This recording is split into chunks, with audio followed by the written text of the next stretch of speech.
Okay, we are Ah, live. I'm having some weird technical issues. Hold on. I might just have to go in and get some wired headphones if this doesn't start working. Yeah, dude, back. Oh man, I miss wired headphones.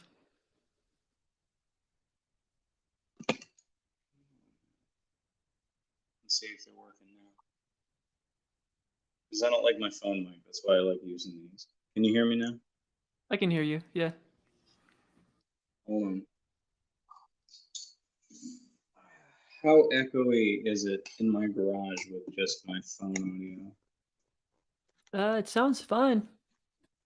I don't really hear any echo. Oh, I see why it's doing it. It's trying to call this a phone call. My phone's done. Don't worry about it. I can still hear you. Sweet, sweet. So what's going Yeah. on, man? We're chilling, I guess. Yeah. Today is a holiday, See, so I yeah, I didn't know today was a holiday until I was at work, like dead bored because I work overnight and nobody came in for the morning shifts. uh Normally on Sundays, they're like the worst days because you have all the people who drink until 2 o'clock when the cutoff is, and then you got all the people who come in at 4 for work. That just didn't happen. So I was sitting at home and I called Annie and I was like, "What the fuck is going on?" She goes, "Oh, it's Labor Day." I'm like, "Oh, you should have taken my shift today. It would have been easy money." yeah. I was supposed to work today, but I called in. My bipolar's In the been kind of spirit, in the true acting up. spirit of Labor So, Day. but yeah, did you have any specific thing you wanted to talk about? Not really. I mean, I had something before, but I can't remember what it was.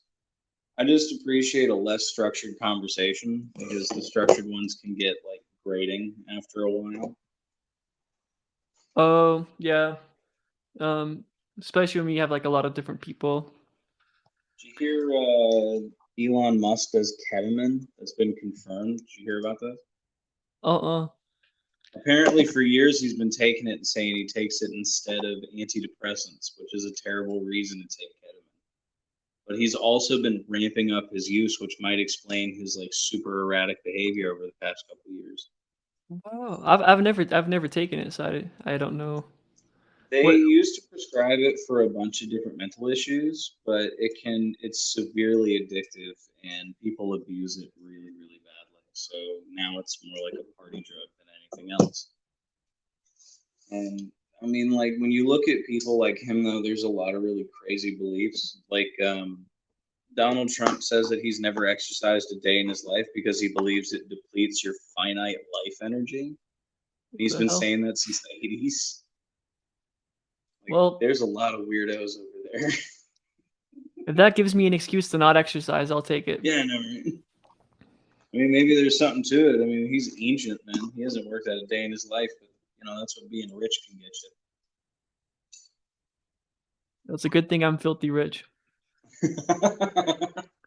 I'm hoping this like stupid like Elon Musk Mark Zuckerberg fight that he keeps posturing towards actually happens because it'd be fun to watch birdcage chested Elon get his ass whooped by Mark Zuckerberg at the Coliseum. It'd be great. Yeah, I'd pay to watch it. It'd be fun. Oh, I would pay an ungodly amount of money to watch that fight, even though I know it wouldn't be a long fight.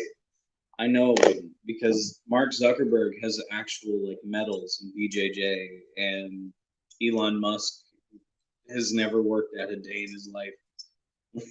Have you ever seen that picture of him on the boat with his shirt off? He looks like he swallowed a bird cage. Like he's Yep. shaped really weird for a person. And the fact that he like paid somebody, I think it was Les Stroud, paid somebody to come, not Les Stroud, that's the Survivor Man guy. He paid this guy to come and be like, I sparred with Elon today, and he was surprisingly powerful. Like, the dude's tall. That's all he's got going for him. And even then, reach can only take you so far, especially when like Mark actually knows what he's doing. And at this point, Mark has been like, I'm not even going to acknowledge anything else you say. I'm just going to tell you like step up or stop talking about it because I'm down and you're not doing anything. You just keep lying.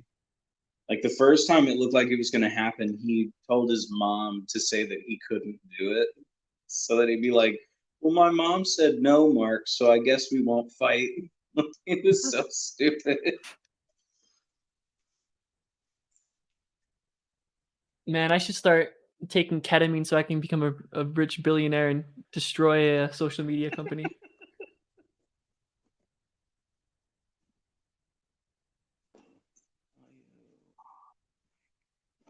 What are your thoughts on this this big old long uh gay wedding cake combo you had? I'm kind of hoping we have a panel about that because I find the stance that like three of the people in the group chat took to be completely unjustifiable for people who claim to be all for liberty. Like, it's a strange thing for people to claim. So yeah, so what's your main argument here?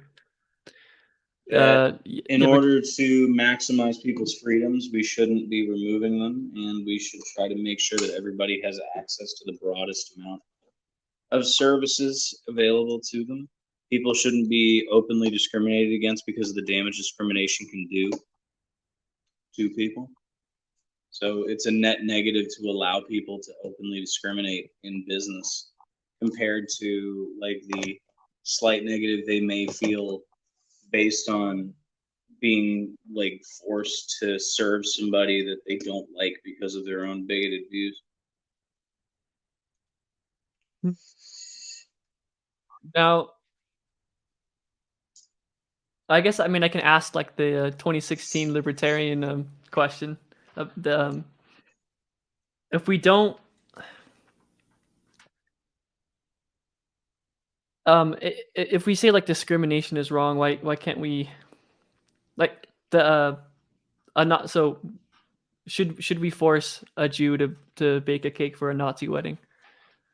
That's a different kind of circumstance because like Nazi ideology is not something that's intrinsic to someone. It's not like being gay or being black, right? Those are things that are intrinsic. Those are things that are you're born with. They're not things you can change. You can choose to be a Nazi and you can choose to not be one. That's something that you have to learn your way out of or into. So that's a different, like political structures are different. Like political ideologies are different than like intrinsic self-built types of things like that. Like you're not born a Nazi, you're taught to be one, right? You are born gay. You can't be taught to be gay. Okay. Well, we can just change it to something that you were born as, but maybe but so if we're looking at a Christian view, there's a lot, a lot of Christians will hold the view that hey, you were born gay, but acting on these like desires is actually going to be harmful in the long run because I don't God is all knowing and all good and he has some higher plan. And it's like some sort of That struggle. claim there alone is one of the reasons I like having theistic conversations because the all-knowing, all-powerful, all-loving God, there's a lot of things that would just make that not possible in our present reality.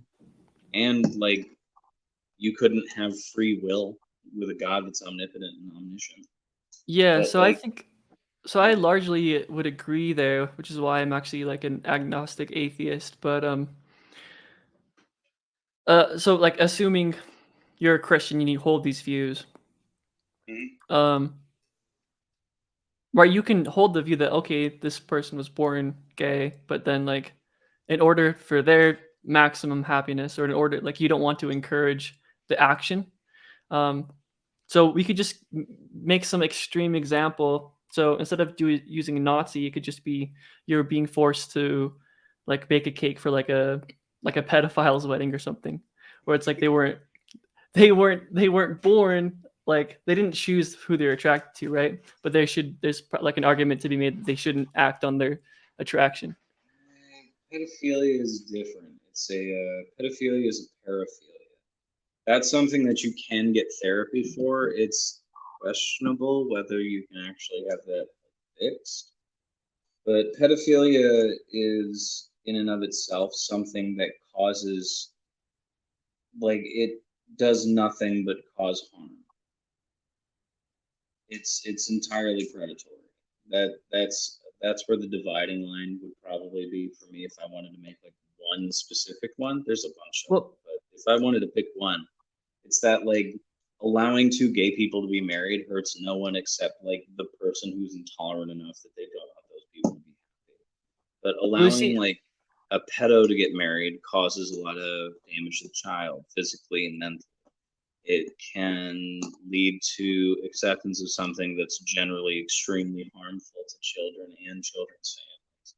There's a bunch of problems with it. And keep in mind, in a lot of states in this country, it is still legal for pedophiles to marry children. Most child weddings are grown men to underage girls in Okay. America. So that's actually a very real situation that happens in this country. So you wouldn't want. So again, like just to be clear, you wouldn't want the government to force you to make a pedophile cake.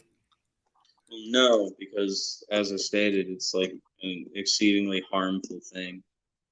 I don't think Christians Okay. have a very good argument against making a cake for gay people because God done said it's bad. And the reason for that is that when you look at how you're supposed to like bring people over to Christ, all that you are supposed to do as a person is inform them. This is how it is according to my worldview. If you don't believe in Jesus when you die, you'll go to hell. After that, you're not meant to proselytize to people. As a matter of fact, you're not supposed to. To a certain extent, churches aren't supposed to be a thing.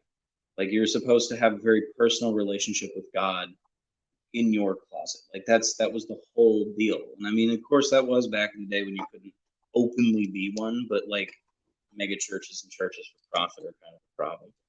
But circling back around, right? Like even in a religious framework, saying like I refuse to bake this cake because I'm a Christian, I don't want to support gay people, that's not your purview according to God. Your purview is to tell them I think this is a sin and this is why and you need to repent. And if they choose not to, then they choose not to because it's not your place to tell them or force them. They have to come to that on their own. Well, this would be the difference, though, right? So that they're the ones going into the business, um, right? It's the Christians aren't going to gay shops and like demanding. I guess some of them are, but in this like, Well, no, they do. but in the context of just like what should be happening legally as far as gay wedding cake goes, I mean, that's normally when Christians go into gay shops to try to make a statement, it usually ends with them threatening violence. But that's neither here nor there. so yeah, it would just be the same case but reversed in this case, right? And again, I mean, I'm gonna preface that I'm pretty actually agnostic on this issue. I think it can go either way, but I'm just trying to push back on your position. So My position is very simple. If I had to sum it up simply, I could, and it's basically this: discriminate against the least number of people, allow the most freedom for people. In order to preserve freedoms, there are some freedoms that you have to restrict. You know, the one that everybody goes to is the freedom to murder other people, right? You restrict that, it engages in more positive freedom than negative removal, because now you have the right to live under the law rather than be murdered legally. There's I had a bunch of them in my head just now. Like there's the right not to be murdered. If you aren't allowed to openly discriminate against minorities, it means that more minorities can live more free lives. And you know, the smaller number of people in the broader society that really want to like discriminate against them are the ones who are going to be hurt. But at the end of the day, it's less social harm to just let those people live their lives unhindered.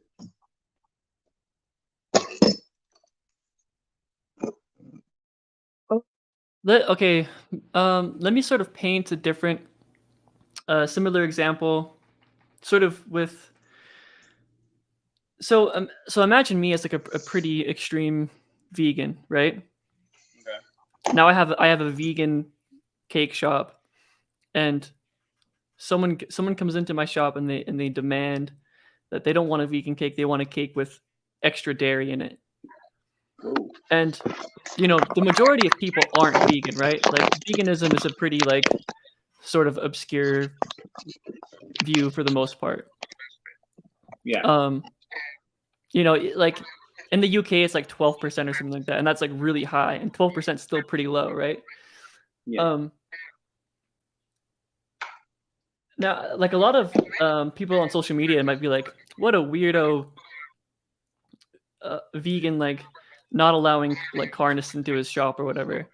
Um, right? But I don't think, like me as a vegan, I don't want to be like forced to not be able to discriminate against carnists, right? If someone comes in and demands that they want extra butter in their cake, I want to be able to kick them out.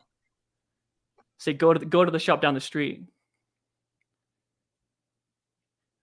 So as a Christian, right?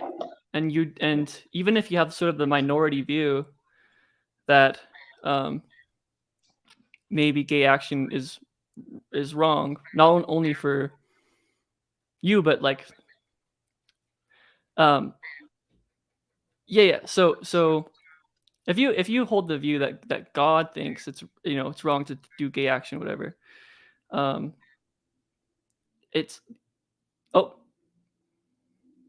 Wow, that was weird. you're back. Yeah, it just had like a Okay. little stutter real quick. Here, I'm gonna I yeah. drop So out I'm of the just like, call what's real quick the and see if I can get my headphones to connect properly, and then I'm gonna jump back in. okay?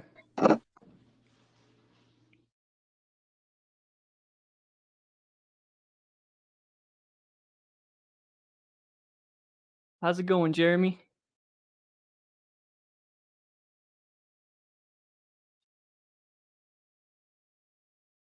Yeah, I think this whole thing gets actually really complicated. Um, I know, Jeremy, you brought up like people have different like sexual preferences. Um, oh, Right, I guess I'm just gonna have to fiddle with my settings later on. all right, sounds good.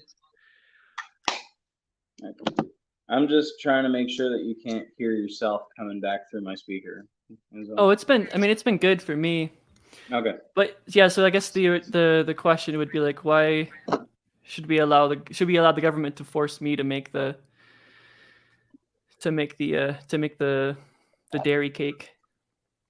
Hmm. Well, I don't. At the end of the day, most people are going to look at veganism as like as a dietary option, right? Because it's, I mean, like when you go deeper into it, it's part of a moral structure. But most people are going to view it that way, so it's going to be an unpopular argument outside of like our very niche circle in our little group, like society group. Um, to use that one because like most people engage in eating some form of dairy or eating meat. Funny enough, if I remember right, most people are lactose intolerant on the planet. So it would actually make more sense to have more restrictions on dairy, but that's neither here nor there. So I don't think that you should be able to turn people away for dietary restrictions because at that point you would be able to, it wouldn't just be pushing people away because they engage in animal products, right? You could also turn people away for allergies, which could, weirdly enough, has been a point of contention for people in the past to like discriminate against them, which is a weird thing to discriminate against people for. But like I think Hitler did that. He said it was what was it? Not a moral failing, like a weakness that needed to be weeded out or something. But like if people start going like, well, you're not allowed here because you have this allergy, or you're not allowed here because you eat this specific type of thing that I don't like, that could fall down into a pattern that I wouldn't exactly want to promote. If you have a vegan shop and it's listed, this is a vegan shop, we sell vegan food, it's a little bit unreasonable for people to come in and say, like, hey, I want you to make me buttercream with real butter. Because then you can point at the sign and go, like, this is a vegan store. If you don't like vegan food, go somewhere else. And because that's the type of proprietorship that you engage in, you wouldn't be forced to make that kind of cake. So It's like what if if you it's a go to Walmart, you say you want to buy a car, and Walmart can't sell you a car, you can't sue them for not having cars. You so what know, if it's a Christian bakery? Christian bakeries don't have that same kind of standing because, again, being a religious, like any religious affiliation, doesn't give you the right within society to discriminate. You can have objections, you can be mad about it, and you are allowed to refuse the right to service, but once you make it clear that you're discriminating based on like their minority status, that kind of screws up your basic right to refuse service.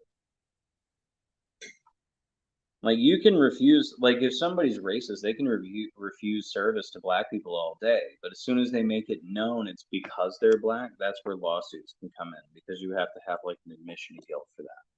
So like if a Christian doesn't want to serve gay people, they can like find ways around that, refuse service, but you have to be sly about it. Generally speaking, like I can't find religion to be a good enough justification for much of anything, let alone discrimination. That doesn't really change for cakes. Well, so a potential issue I see here is that you're looking at it from the perspective of yourself or the perspective of me. Like again, um I don't think Christianity is true, right? I think Yeah. they're discriminating based off of bad evidence. Um right, but looking at it from their point of view, if they have a hard held belief, right? They were born. Well, I mean, keep in mind, like most Christians are okay with gay people. This isn't even a widely held Christian belief anymore, and it's not a very old Christian belief. The Bible was not really all that anti-gay until the 1840s or 1850s when revisionists started to finagle with the Bible and change verses. So even as it stands, like there was saints in the Catholic Church until like 10 years ago that were two married men that were allowed to be married through a separate ritual that the Catholic Church would engage in. So even then, I still don't consider them to have much of a claim on like being uncomfortable serving gay people. And even if you are, do you think it's all right for people to say like I won't serve them because I'm uncomfortable serving black people? Like no, it's an intrinsic thing. If it's something you can't change, if it's something you're born with and something that you just have as a person, I don't see a reason to allow people to discriminate against you on that basis. It causes more harm than it saves. And religion has never been very much of a good justification for bigotry, aside from being a convenient one for a lot of bigoted people.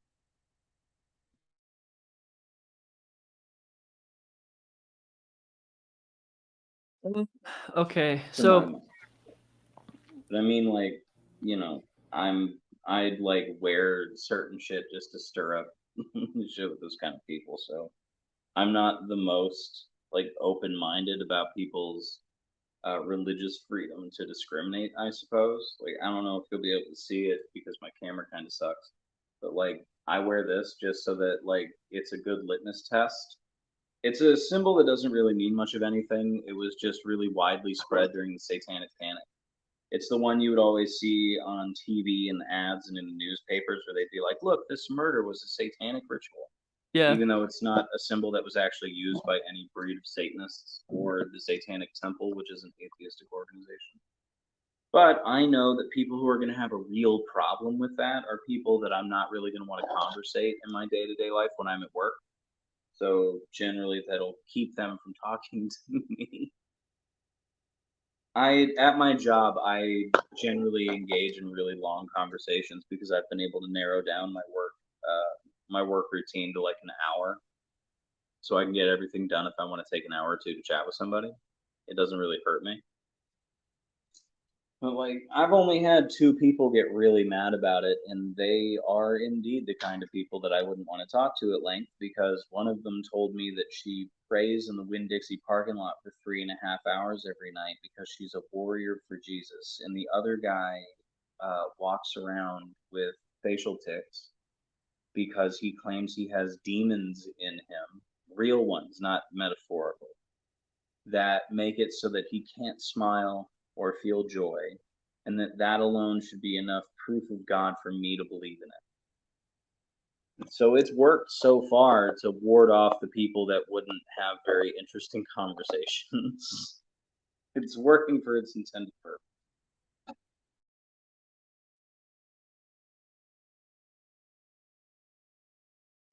Do you hold the position that you choose what you believe? I do. So I don't think you're really born believing anything. Everything you believe is kind of taught to you, ingrained from a young age.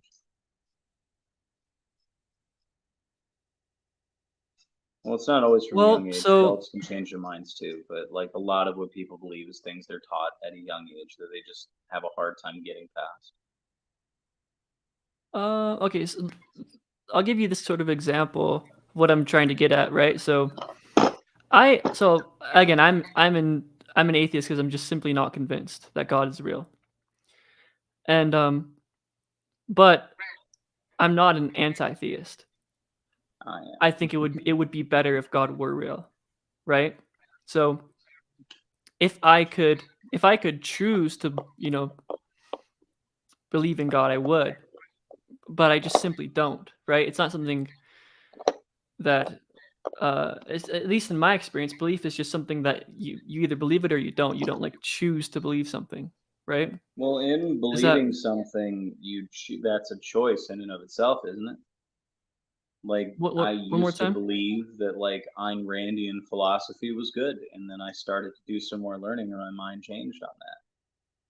But Like, what's not I to say you did more learning and then your mind didn't change, right? It's like Some people do get what's stuck there, but that's why I say it's usually things you learn at a young age that you have a hard time getting past. It's like it's the reason why people say debate isn't for the debaters, it's for the crowd.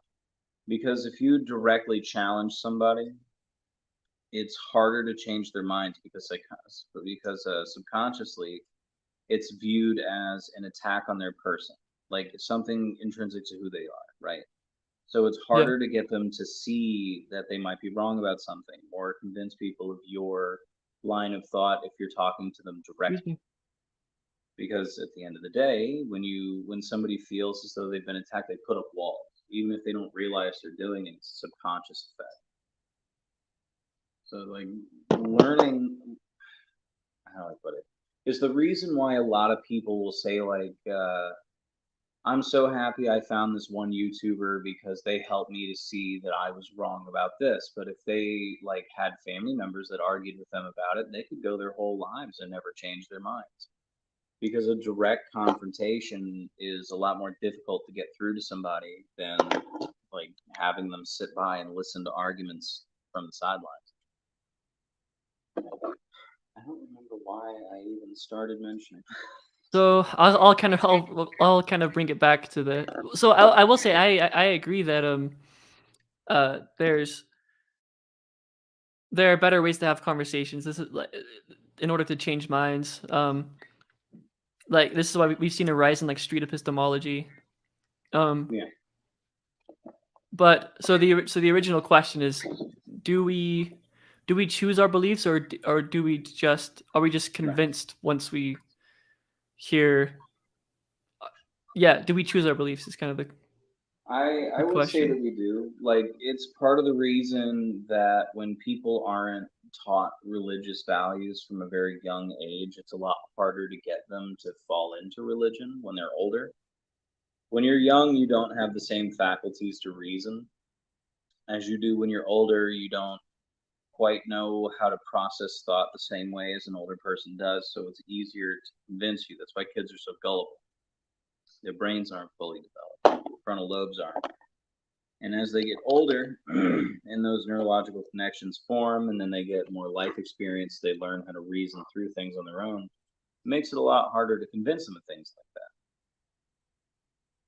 But if you get them young and you teach a kid from the time they're little that there is a God and that he's watching you all the time and that you have to make sure you are a good person under threat of hell, which isn't even a thing that would put you in hell if you're not a good person. You just have to accept Jesus and you get in. But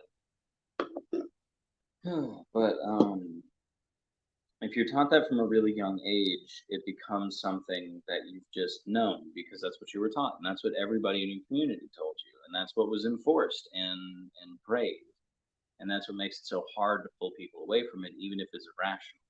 But if you take somebody who's never been exposed to religious groups until they were 14, 15, 16, it's a lot harder to convince them of that because now they can go, but wait a minute, that doesn't make any sense because of this reason or that reason.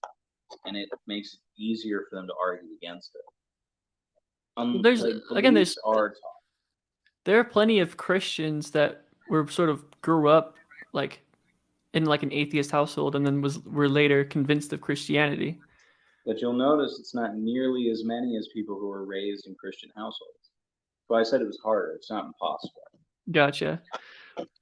And So sometimes people will be convinced, like for example, when I was committed to the to a Christian mental hospital, where the only advice people would ever give me was just like naming off scripture, which didn't really help me because I didn't believe in it.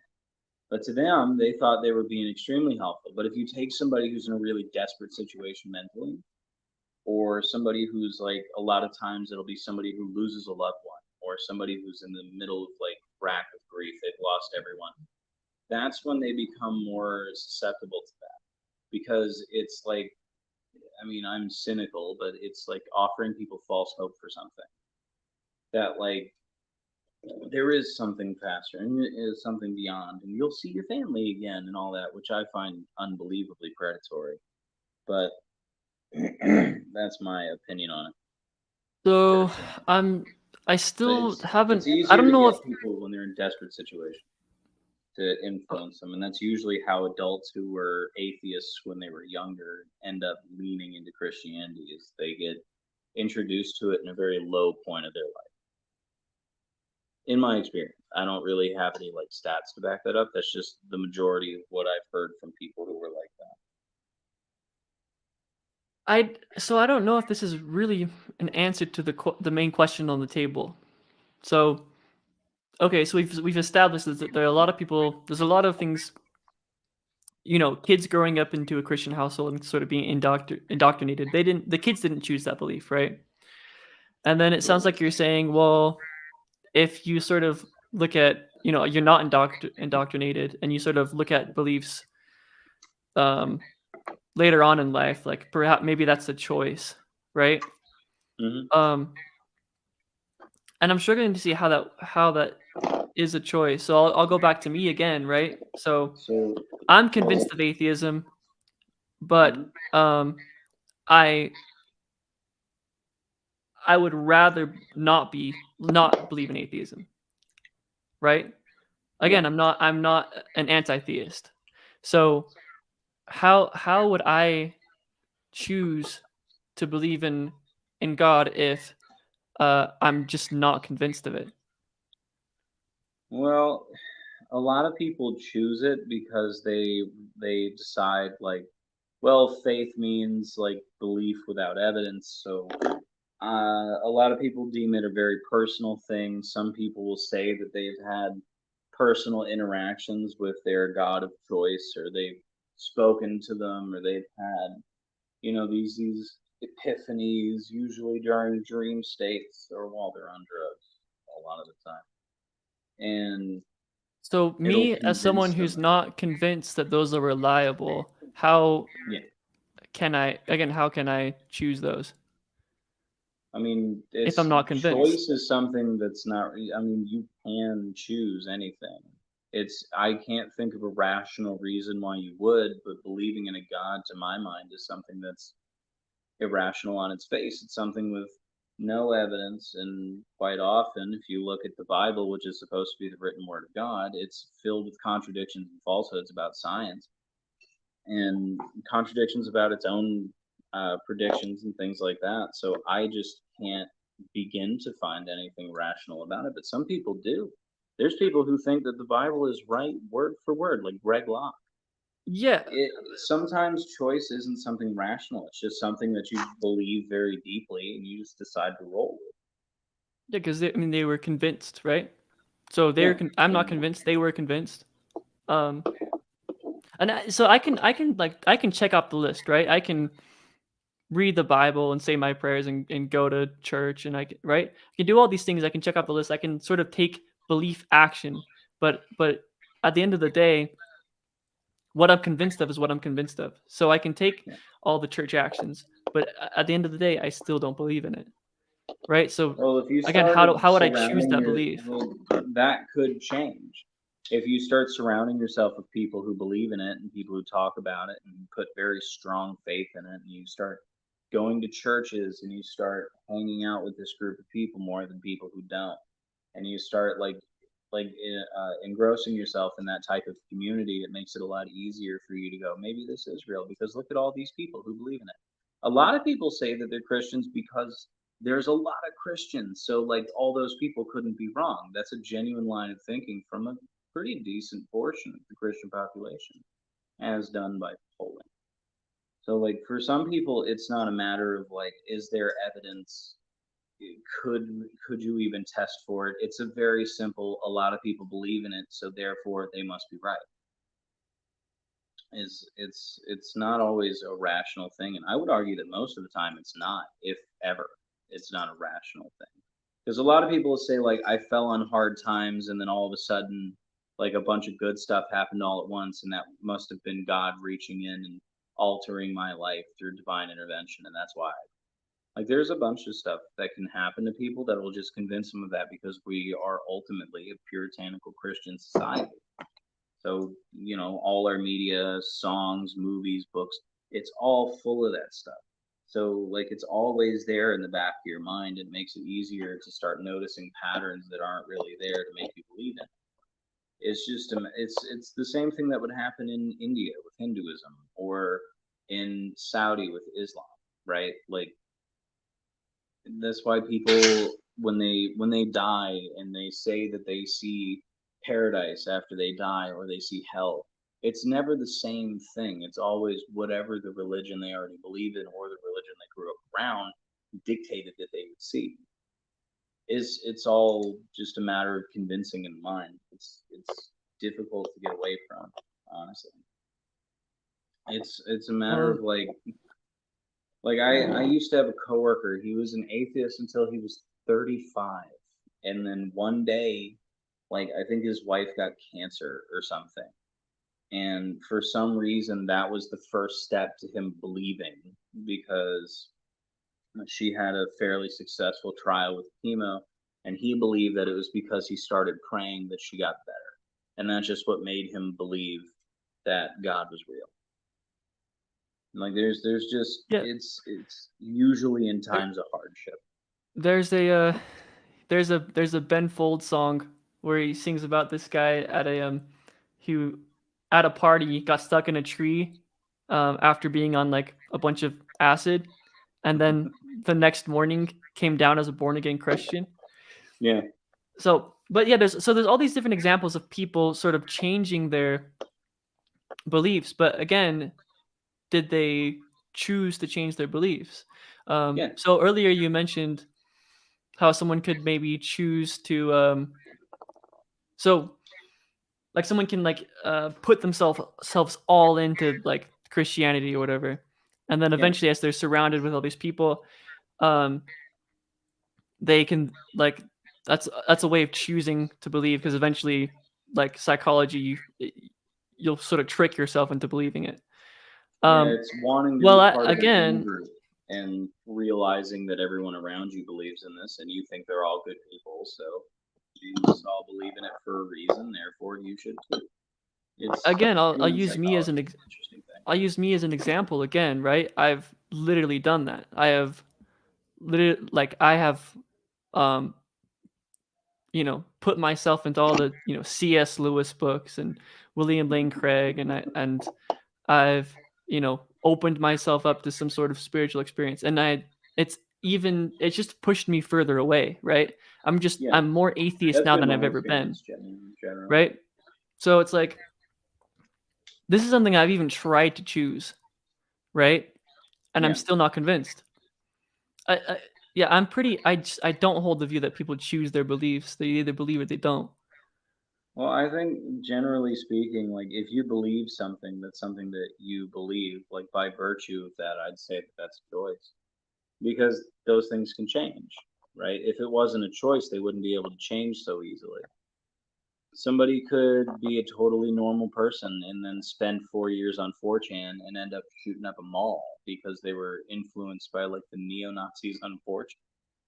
But I They mean, didn't again, used they to wouldn't. believe in those things, but they get warmed into by the right people and they start to fall into it. And then they start falling into the right groups and they choose to believe those things. And then they choose to buy a gun and go to a mall. Like there's like choices everywhere. Even like coercion still exists in a lot of those choices, but at the end of the day, coerced choices are still technically choices. They're just choices with force behind them that end up invalidating your own sense of freedom and free will. But I do think people choose their beliefs, right? Like it's like political ascriptions, right? If somebody wants to identify themselves as say like an anarcho-capitalist, you chose that, even if your views are contradictory to it. Like one of the people that we know who says they're an anarcho-capitalist and they think that there should be an anarchist society ruled by capitalism, but also that there should be enforced gene testing, which would immediately go against the anarchist society because that's as totalitarian as you can get. Like there's just like there's a Well, lot of people with contradictory views because they choose those things. That's how I view it. Everything you do is a choice. And if anything, like putting God into an equation removes your ability to choose, which is part of the reason that I'm so anti-God at this point. Like I used to be Christian, I just can't. I'm just not anymore. And every time I've put myself back into those situations or been like lived with people that made me go to churches, it's always been a wholly negative experience. So it just kind of enforces my beliefs in it. so I may just want to change the topic because we're just gonna kind of go back and forth. But I kind of do want to mention why I brought this up. Um, so if we don't want to discriminate based off of something that um somebody didn't choose, um if someone is like a hard held believing Christian, I don't think they chose, like, I don't think they can choose to not be a Christian. So and then the question would just be, why should we discriminate against them and force them to make their gay wedding cakes? I think the bigger question is who is at greater, who receives more harm through the discrimination? Is it the Christian who ultimately profits in their business by baking cakes for gay people, even though they don't like gay people? Or is it the gay people who are openly discriminated against in society, which emboldens other people to discriminate against them? Well, there would be an argument from the Christian perspective. There would be an argument that the Christian would receive more harm, right? Because we're talking about eternal, um, sort of eternal utility, not just the finite, like you live and you Well, the die. We're Christian talking about, wouldn't be receiving any eternal damnation for baking a cake for gay people. well, it depends on your view of Christianity. There's different, Well, according to right? the So not Bible, not not all Christians say some. according to the Bible, all you have to do is proclaim that Jesus is your God and that He's the Lord and Savior, or not your God, but your Lord and Savior, and that He died for your sins, and that is it. That's all Um, you have to do. I mean, Because the that's old rules some. from Leviticus were taken away when Jesus went on the cross because He died and explicitly like made those rules moot. That's why you don't have to, like, as a Christian, why you can wear polyester or eat shellfish because those rules no longer apply. At the end of the day, Well, all it really comes down to is a belief in Jesus. that's not necessarily true. Like, there are other forms of Christianity. Um, right? But there is the view that faith without works is dead, right?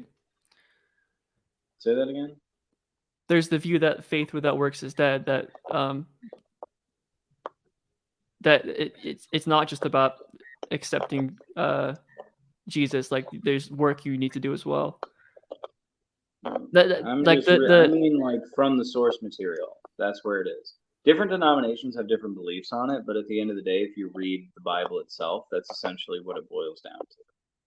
Well, I don't think it's entirely clear. I mean, I've read the Bible, right? I don't think like the Bible is largely it's not univocal, right? You can interpret it many different ways, and a lot of different Christian religions have. I mean, And the Bible is not mostly just allegory, right? It's just not allegory. What's the word? It's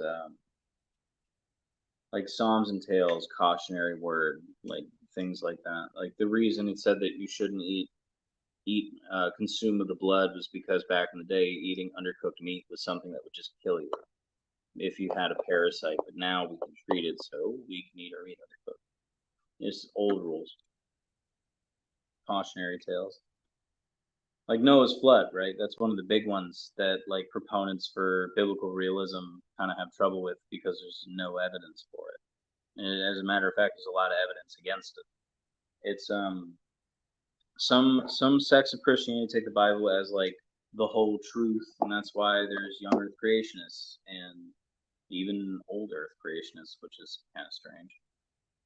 It's just different denominations can have different beliefs about things, but at the end of the day, the question still remains: who in society at large, like the society we can prove exists, is it more risk of harm?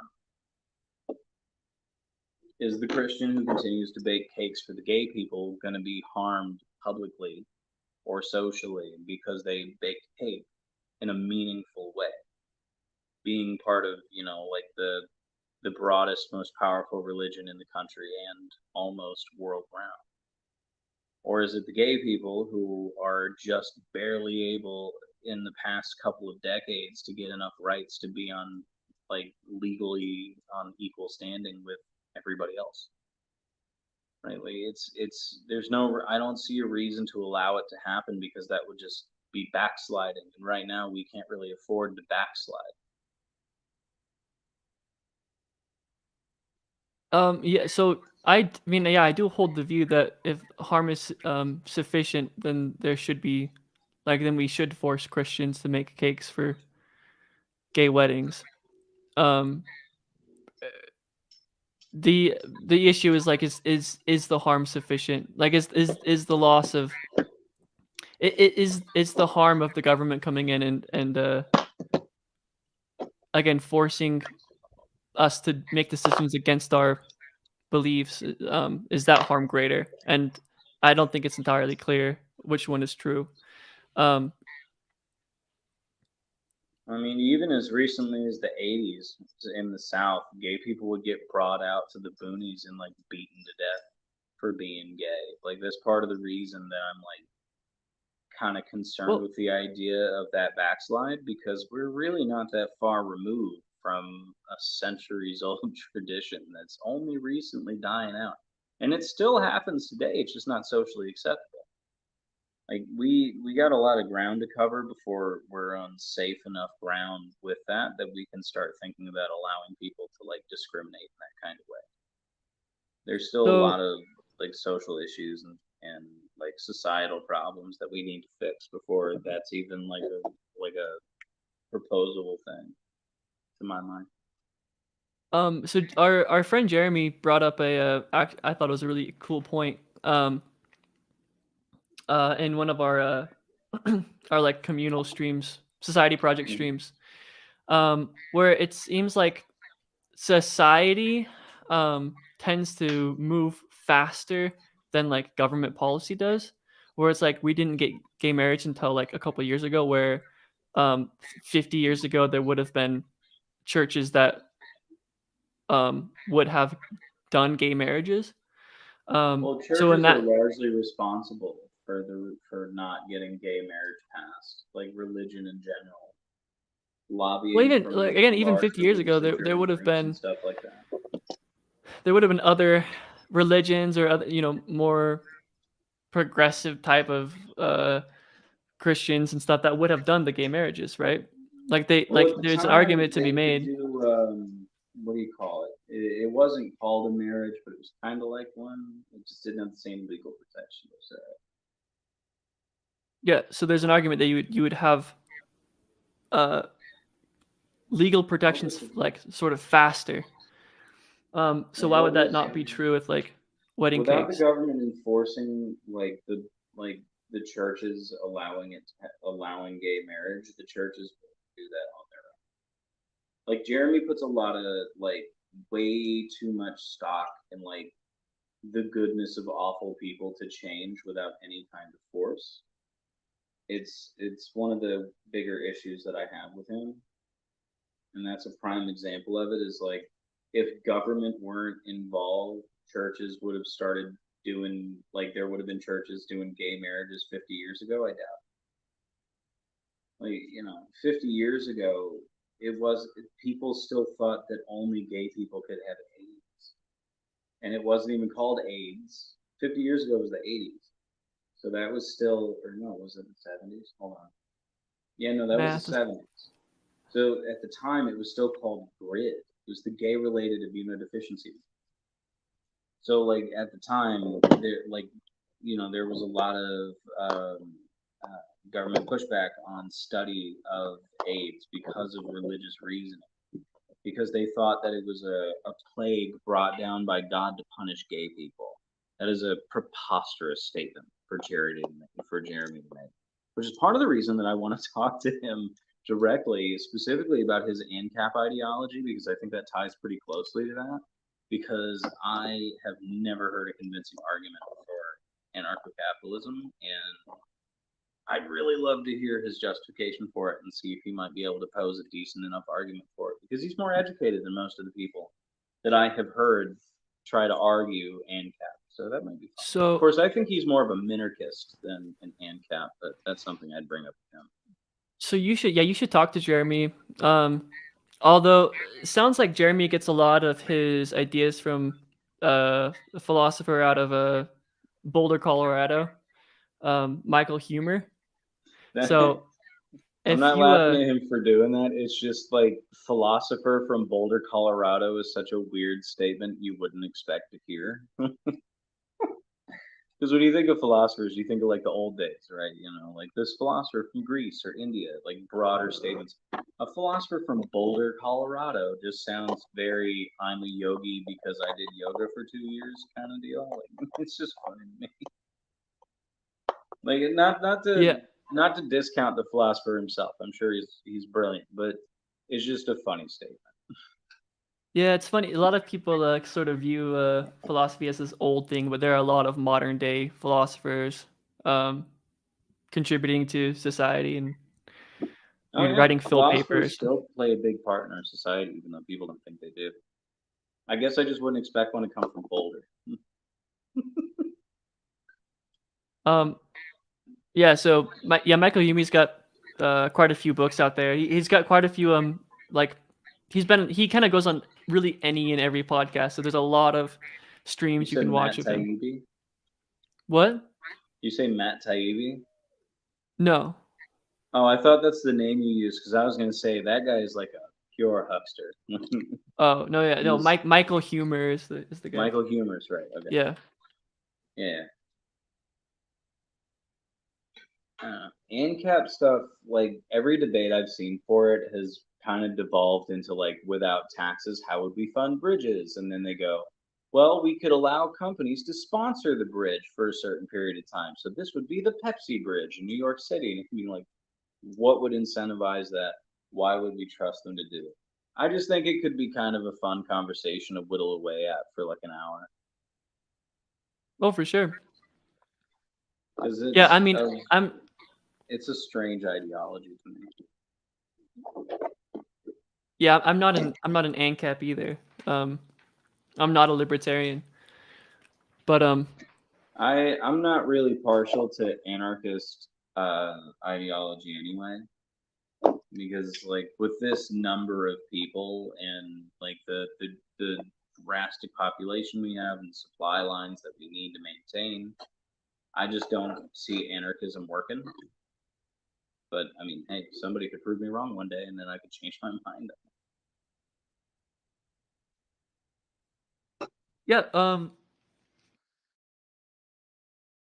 So I mean, Jeremy's here in the comments. Would you be down to have him come in? We could talk about it. I mean, we could, yeah. Jeremy, are you down, Jeremy? Here, I'll put the link in.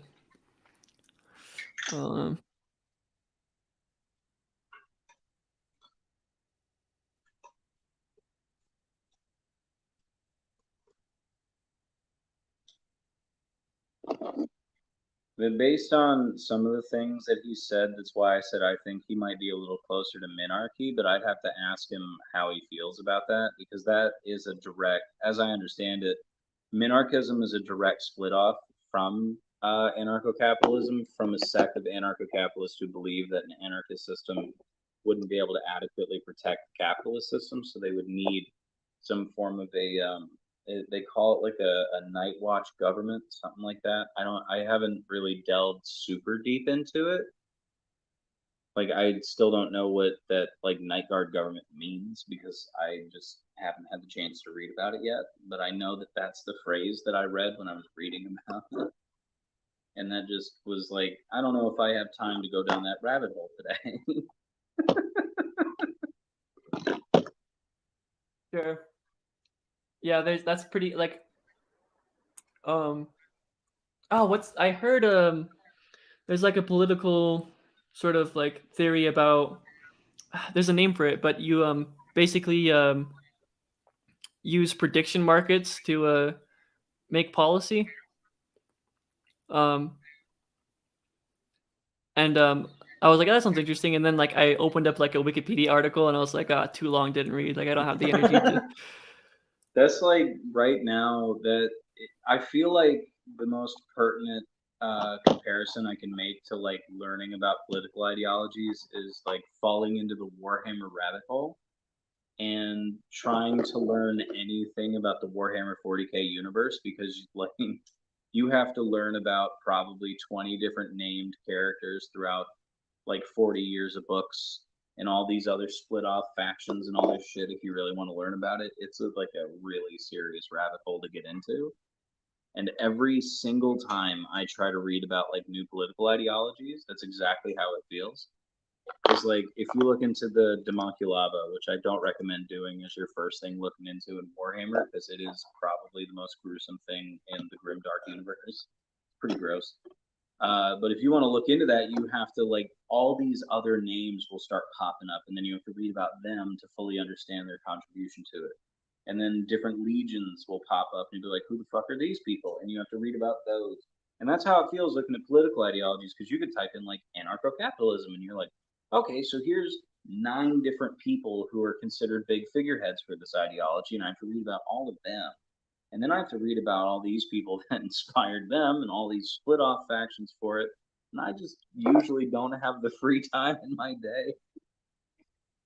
Yeah, for sure. Because like I can listen to people talk about 40k while I'm at work, because it's all storytelling. It's fairly interesting. But man, listening to people very boringly describe the ins and outs of political ideologies will put me to sleep. So like if I'm engaged in the conversation, it's great. But if I put on a video that goes, this is an intro to anarcho-capitalism, and it's an hour and a half long video, I can't do it. Yeah. That's why I've liked the sort of the new surge of like political commentators on YouTube. Yeah. Because they're a lot easier to listen to. That honestly, get the big surge in popularity of political commentators is part of the reason that I got pulled out of the like alt-right rabbit hole that I was in. That and Yeah. a lot of that what's the word? A lot of that. Oh, dude, what's that? What's the word? Annie is also responsible in a large portion for that. I can't remember the word for it, but it's a single word that sums up that whole sentence. But she started to notice that I was like changing a lot and going down that way. And she realized that the only way to really get through to me was to argue with me. So she was like, all right, we're going to sit down and we're going to talk about some of the weird shit that you've been talking about. And I'm going to break down why you're wrong. And then she would, and I'd be like, how could I be wrong? Because I have the facts on my side. And she would say things to me and it would make me think. And I would Google them and find out that I was wrong about things. Like it was a weird thing, but it took months to get me away from that. And part of the reason that I was able to get away from there was because of like I was a big fan of like Ben Shapiro and Steven Crowder and all those people. And having people like Bosch or Hassan that actually break down why they're wrong about things was really important to getting me away from it. Howdy, Jeremy. Oh, I think he's muted. oh, this happened. This happened This is happened a couple on days the ago. last stream too. Yeah, I think his headphones. Oh, Oh. I'm good now. Yeah. Sweet, There he is. nice. Oh, He he's muted again. himself. Ay. Oh, I thought his name was Gould. Who do I know whose last name is Gould? Oh shit! Wait a minute, I got that mixed up. His last name is Gould. Is there a political commentator named Jeremy Gould? Is that a name that should stick with me because it sounds really familiar? Gould. Yeah, it's like Gould. Well, there's the biologist who was very popular popularizer called Stephen Jay Gould. That might be who I'm thinking of. And yeah. I also go by Jay. Yeah. Although I don't spell it Jay ever. I just use the initial You just J. put it down as a J. Yeah. Yeah. Hey Eric, I mean that's a great analogy with Warhammer there. Yeah. I sympathize with it a lot. You know, I still haven't been able to work up the gut to learn how the tabletop works. I'm just really interested in the lore. Yeah, it's a very, very cool world, but I only know probably 1% of it. I love the board game called Chaos in the Old World, but there's only so far you can get into Warhammer lore without devoting your life to it. And I'm not rich enough to devote my life to Warhammer. no, that's not miniatures. But I'm if you want to build like a guard like set, you're gonna be out a few $1,000. Like it's a really expensive hobby. Yeah, and I'm a D&D player that goes back to I love D&D. Zero edition or first edition. You know, I'm the generation that the show Stranger Things is based upon, and I was playing D&D in about Cyberpunk TCG yet? No. I outside of D&D proper and other sort of like what we call old school Renaissance clones. So Vampire the Masquerade, these free versions that are based upon the older editions of D&D by people who, well, Pathfinder is contemporary with 4th edition of D&D, and that's more modern. But there are a lot of versions that are they're free. They're generally free releases, just kind of open source designs that are modeled on usually 1st edition D&D by people who don't like either 4th or 5th edition or Pathfinder, but really like the old school, you know, dungeon delving kind of thing. So I know that I played some of those, but older editions of D&D, there was like one class that was just absolute garbage, and you just couldn't make it playable. I think it was sorcerers, or it was wizards. It was one of those. And then once 4th edition came in around, old school, were really good. It used to be, I mean, generally Rangers were bad, and Rangers were bad in the original 5th edition, and then they released some subclass. So what 5th edition did, instead of fixing the entire class, they released new subclasses, always add more is their philosophy. And then those subclasses became virtually mandatory. So it's pretty So ridiculous. they take a markedly instead of just different balancing path the than system, Warhammer you just does. yeah. But in terms of your analogy with Warhammer, you know, it's like I love tabletop RPGs, but I love the these universe worlds of that have this Warhammer. I play huge a lot of the barrier of video games, entry. but like I for the life of me, I can't figure out how the tabletop would work, and I don't think I have the patience to learn it. So I'm not even approaching it because it seems so complicated. Because there's all these like massive names in the Warhammer story that have figurines, so I know you can play them. But like the Chaos Gods have their own figurines. So I don't know how you would even approach getting Slaanesh out on the board. You know what I mean? Like I don't. It's like Yu-Gi-Oh was too complicated for me. I used to play Magic. I couldn't for the life of me figure out how to play fucking Yu-Gi-Oh. I played. I'm old. Okay, I'm old. All right, you guys are young I love motherfuckers. Magic. You're not as young as Jerome here, but I played Magic in the early years, and I gave up on it in the 90s because I saw where it was going, and I didn't want to be a part of this. You know, I was. Well, I mean, it was during the time that I was really getting started as a serious tournament Scrabble player. Did you hear that? So I was Wizards of the Coast called the fucking Pinkertons on somebody. Did you hear about that? I know that. Yeah. I read it. I saw it on Reddit. They sent out a box set of cards, and it was one that wasn't supposed to be out ditched yet. MTG. They sent out a box set of cards. I wasn't going to be part of that. And fucking like the guy said like, no, I paid for these. I want to keep them, and they sent the Pinkertons to come get them back. They happened this like community 6 months of you know, skill in a game being based upon your wealth, and then this gambling addiction, you know, luck box kind of aspect of buying new packs, and then the control over the game by people deciding which cards would be tournament legal. It all just there's one card that I know. It was probably one of the best decisions I made as a young man is to jump off of that. Oh, sure, of course. When they removed Black Lotus from tournaments, like when I look back on that, I'm like, yeah, that was the right move. Because that card, if you have multiples of that card, that's too much. Jerem, have you ever played Magic? I mean, just have you ever played what?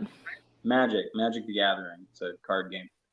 Oh, my roommates taught me how to play like once or twice, but so what Black Lotus does is it as soon as you put it down, you can draw 3 mana directly to the field, which means that if you have 2 of those, you can summon up some of the more powerful things right off the top, and that's why it was banned in tournament. Gotcha. So I ran a green. But Black Lotus that's the card that you're supposed to rip up, right? Yeah. When you played a Black Lotus, you're supposed to tear up the card and destroy it. Ripped up. There is one that you're supposed to. I think it's like a game ender, like the door. Oh, that was another version of that. Okay. Yeah, but like those, I know they were like one the that was Mox, supposed to be like the Mox gems, right? Use card. They were it's Mox gems, right? Mox Ruby, Mox Emerald, or whatever, that gave you persistent sort of like pseudo mana. Every turn. Yeah. I know what you're talking about now. Yeah. And those are some of the most valuable cards for a long time. Yeah, they're super limited. But I don't know. Yeah, I saw where it was going. It was, you know, I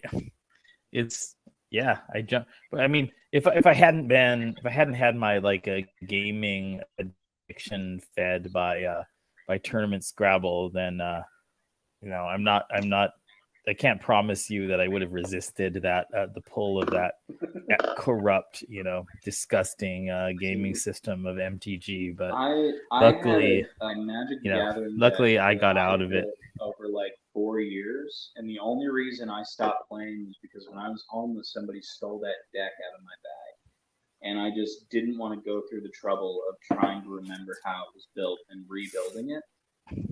So I remember. Yeah, like, that's the Amy other thing still too. has Is the back cards in then. person. I have 3 copies of the Colonian Twins Grove because that was like the real crux of my deck. Because if you can get one of those out, what it is it's an elemental card that its attack and defense is based on how many forests you have. So if I run a green-white deck, I could get that up 10-10 easy. And the moment you put it down, you get a token that is equal to that. So if I have 3 of those, I can fill my whole battlefield with them and just roll over anything that's in front of me. But like, I have those because they were really cheap to buy. And then I thought about it and I was like, some of those cards that I have are really rare, and I really don't want to, go through paying hundreds of dollars to put this deck back together that I'm probably never going to use. So I just kind of gave up. Is that I don't know. I don't know too much about it. Is that a special land that is itself a forest? No, so what it is, it's a creature. It's an elemental artifact. creature. Oh, it's okay. Its attack and defense are represented by stars, and those stars are like, if you have 10 lands, that means that your attack and defense on that Colonial Twins Grove is 10-10.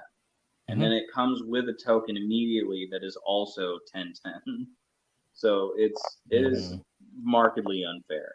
Unless you run against a blue. If somebody's playing blues and blacks, they can just banish it before it has a chance to put up the tokens. But I don't like playing against people who use blues, because their whole deck is built around banishing and milling through their deck, and it's a pain in the dick. Yeah, I mean, my general, I have a pretty big board game collection. I'm in the board game community, and I started off in high school and early university as a bridge player, and I was big into chess.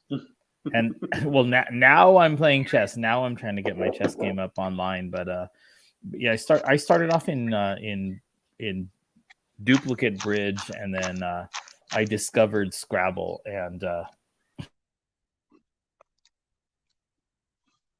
oh, there goes Mike. Scrabble was something that, like, my mom was so fucking good at Scrabble that I just hated it, so I never really got into it. Scrabble's an interesting thing, because casual Scrabble players, and the way it's advertised, the way it's generally thought about in society, is like as a way to show off your vocabulary, and is something that sort of more verbal, literary type of people do. But what it actually is, when in the club and tournament community, is a very mathy game of memorizing the acceptable words, and then monitoring like the score and the board position and the rack, and so it's a very technical, spatial and mathematical game. When you play very casually, you feel like it's going to be a good way to like show off your vocabulary until you get a whole racks of V's, Q's, and U's, and then you just hate the game. Yeah, so it's a game about manipulating the probabilities and rack balance and a lot of memorization. High level Scrabble is really a game about how effectively people can use their memorization time to get the whole list of acceptable and unacceptable words, like really kind of deeply embedded in your memory. I was pretty good. I peaked at number 32 in North America. Wow. In about 2005. A short time before I went to Korea, and then for various reasons I became kind of semi-retired. But I'm a really fucking good Scrabble player. I would like to be into board games, but I don't know enough people that I can reliably like hang out with to be into board games all that much. So like, the only people that I really still have that are friends outside of like the Society Project is this group of friends of mine that I met on Xbox like 7 years ago that we still play games from time to time. Like every 6 months, one of them will lose their internet, and then we'll all just kind of peter off and do our own thing, and then he'll come back and we'll all like play GTA together or something for a few months, and then we just go back to playing by ourselves again. I was So, going like, to say one of them's in Texas, one's in Kansas, one's in Kentucky. I think one of them's in Ohio now. Like they're just everywhere. Within the board game community, I have what you might call an anti-capitalist attitude, but I think of it instead as an anti-consumerist attitude. I think of those as pretty different things, but that's what Monopoly was originally invented to be. yeah. But the landlord's game. Yeah, I know. Yeah. But how do you that brings up an interesting question to me. How do you feel about landlords? How do you view landlords as an effect on society? I think actually the social motivation for almost everyone to own their own home is counterproductive. There's a lot of sort of nefarious reasons behind that. I'm very much a YIMBY, so I oppose most zoning laws that restrict most land to fully detached single family housing, like suburbs and whatnot. And the suburbanization, which it's very much government driven, such a negative impact on America as a whole. Sure. So landlords would not be nearly such a problem if these zoning laws were abolished and developers were allowed to build much more affordable housing and walkable, livable neighborhoods with smaller homes, taller buildings like you see in a lot of Asian countries. Big apartment buildings and things like that. Yeah, I don't see places where that's not really feasible. Like in Florida, most places won't let you build more than 3 stories because the hurricane winds. Yeah. Yes, definitely. There are legitimate, geographical issues for some kind of restriction, but most of the time, still, like we have hotels that are like 14 stories high, even in my town, and I live in a beach town.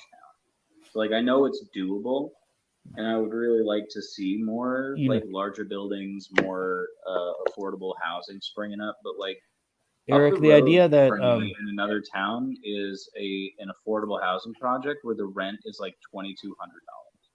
That's considered affordable housing in my state. A residence is really a consumption good. And the idea that's been so entrenched in our society that it's that there needs to be home ownership as an investment is very, very pernicious, because it leads to NIMBYism, and it leads to zoning, essentially monopolization. Zoning restrictions. The number one argument that NIMBYs usually bring up is it'll bring down my property value. Exactly. Yeah. So the idea that a home, which is one important kind of consumption in life, is also inherently an investment. It drives the idea that anybody with home ownership, anybody with a stake in this, has to be opposed to the natural market forces the natural market demand, leading developers to build affordable housing to attract more customers, which will bring down the cost of housing. So NIMBYism is one of the worst things in society, and that's the exact opposite of anarcho-capitalism. That's part crony of the statism. Suburbs have been a really negative impact on the country. It's like the reason why everybody has to have a car to get around. is a direct influence of suburbs because the way that we built roads, and built like infrastructure and things like that. So the way I see these NIMBY zoning laws is a certain segment of society using government via zoning laws to steal from all of the people who would want to rent or buy the new homes that would be built, who have a demand for homes, the people who own existing homes, stealing from those potential consumers by using government to restrict building, artificially keep the price high, to keep their real estate values high. Usually when rent goes up, it goes up in lockstep too. It's a very corrupt institution to have landlords. Like there's a guy in my town, and like if you don't rent from him, you would never know who he is because he doesn't put his face on signs or anything. But he comes to my store all the time. Yeah. He owns 100 units and houses that he rents out, and he comes to my store and he brags to me about kicking people out because they're like 5 or 6 days late on their rent. And that guy is such a fucking scumbag. Like if government allowed developers to build in accordance with demand for housing, then the prices would fall enough that the idea that there's the idea that there was something wrong with people renting and having a landlord and not owning the house themselves, it would be not much more significant than the fact that we don't own our own we don't own our own medical equipment, and we go and pay somebody else to use that medical equipment. We we all need any service. Okay, we all sometimes want deep fried food, but we don't individually own deep fryers. So we go and we pay somebody else in part for the use of their deep fryer. We all want to go and get our hair cut, but we don't have the ideal, hair cutting equipment ourselves or the skills. So we go and we pay a premium for somebody else to cut our hair. So it would be okay to be renting if there were enough affordable housing built, and the key problem is a scam of usually older and of course usually whiter homeowners to elect local governments that are NIMBYist, that legally prohibit the developers from meeting the housing demand. It's illegal. It's illegal for developers to build what the demand would cause them to build, and so of course, for any renter, rents are high. So this is not an ANCAP problem or a market problem. This is a government monopoly problem. Well, I would say that it would also be a market problem because commodifying something that's got what's the word for it? Inelastic demand, right? Something that will always be required. You need shelter, you need medical care, you need access to food. Commodifying that automatically makes it so that there are people who are going to be able to game the system and then exploit people for it. I don't think housing demand is very inelastic. I mean, I remain open, some economists, but the reason is that that the inelastic part of housing is shelter. You have to have shelter. Shelter, which is potentially very, very minimum. It's very small, right? But most of the housing demand is about people wanting larger space, people wanting more amenities that go beyond living with a few other people in If in a I could closet, have something right? affordable by my wage, I wouldn't mind living in some tiny little studio as long as I could afford it. And you know what? Without NIMBYism that uses government to restrict most land legally to detach single-family housing, you would have it. Developers do have the incentive right now to build multi-story buildings with no parking for people who live car-free, close to public transportation. That exists. That could be. I mean, that demand exists. That I mean, even people would the do public that if transportation demand needs to be local met, too. governments were that's a not big making it one. illegal.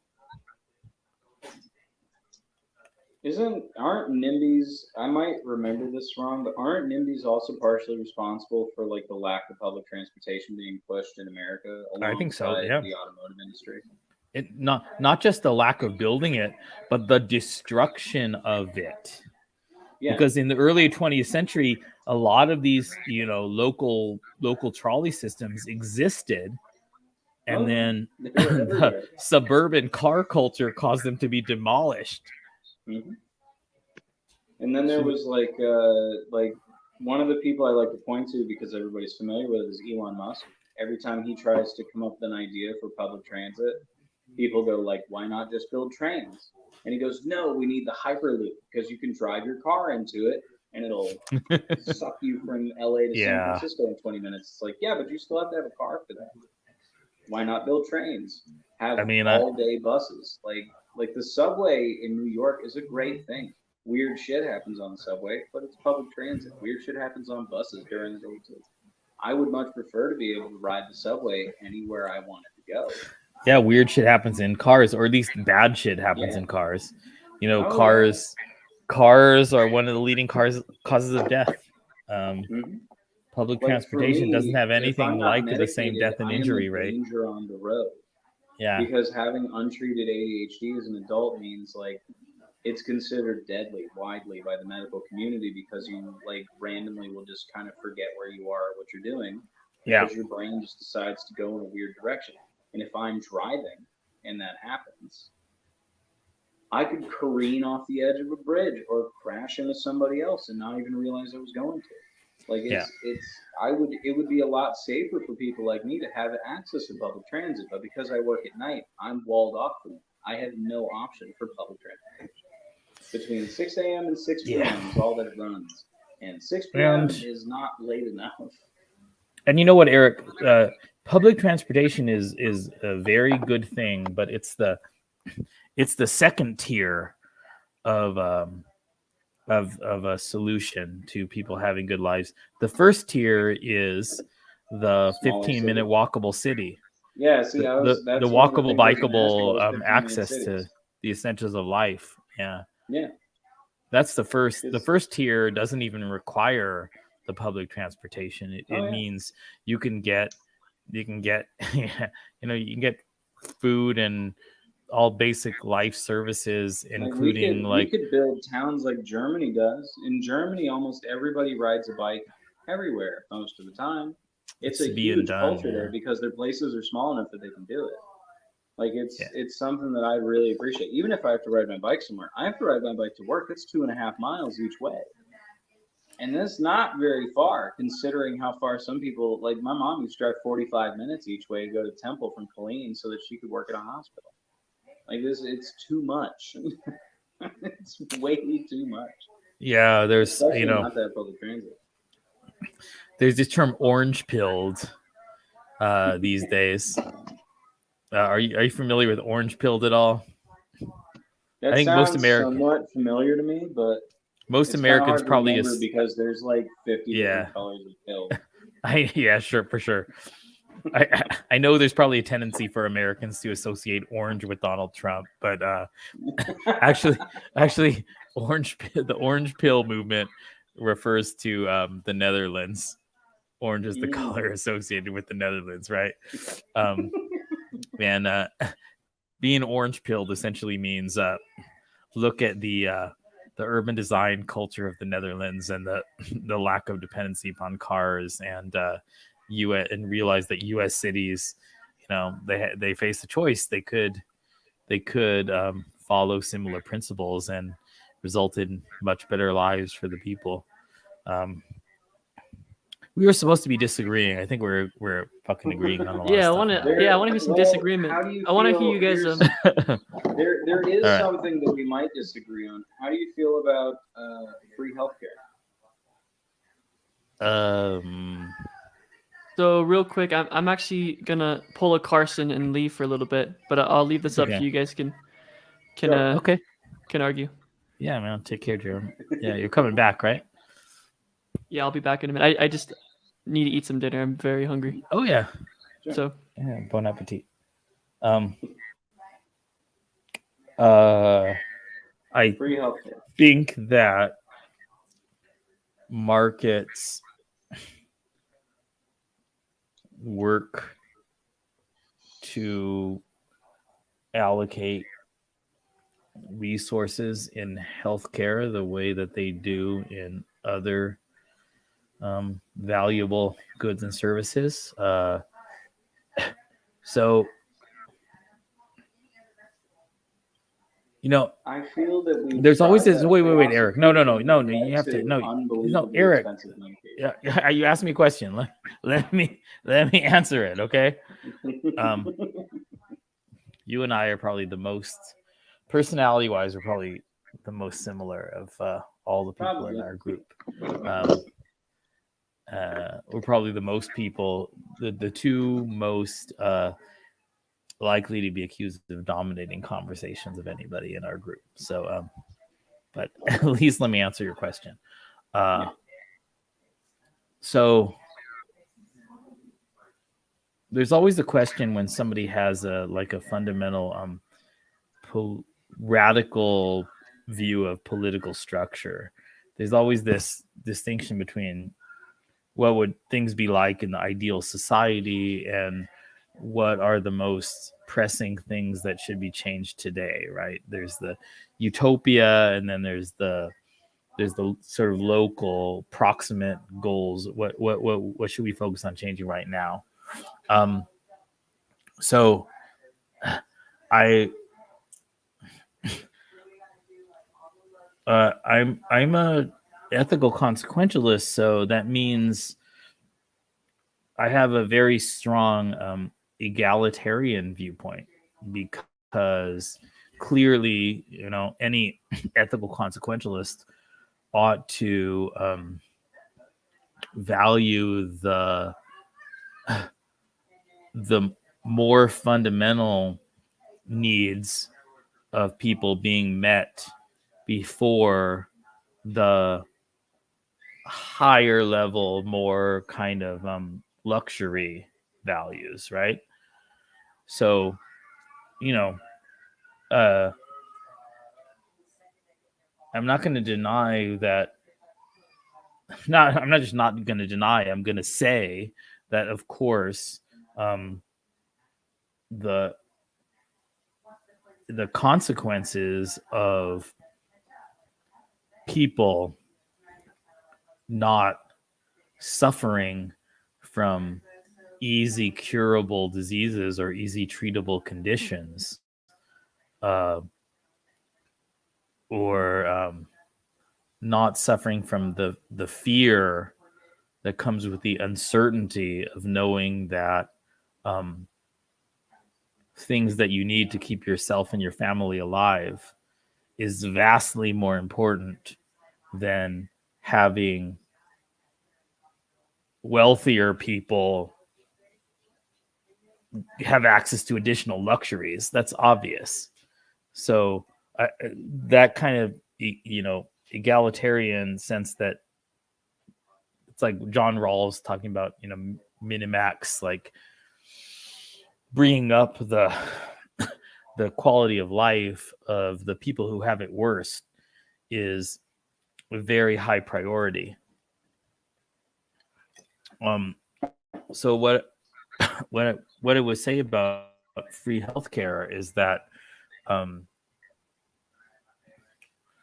the better solution is to put sort of flexible resources in the hands of the poorest people, rather than try to make all healthcare be something that doesn't involve supply and demand. Because when you take something outside the process of supply and demand, then you take away the incentive for more people to go in and supply more of it. You take away the incentive for more people to become doctors and nurses. You take away the incentive for more people to develop better medical techniques. So by just saying this is gonna be something that's always free, and then the government is gonna deal with the wages of doctors or the salaries of doctors, that is what I object to. But I don't object to I don't morally object to making sure that the very worst off have resources to allocate to not only medical care, but all of the other things that are crucial to their life as they see fit. Because what happens if you make medical care free, but all the other stuff is not free, then the poorest people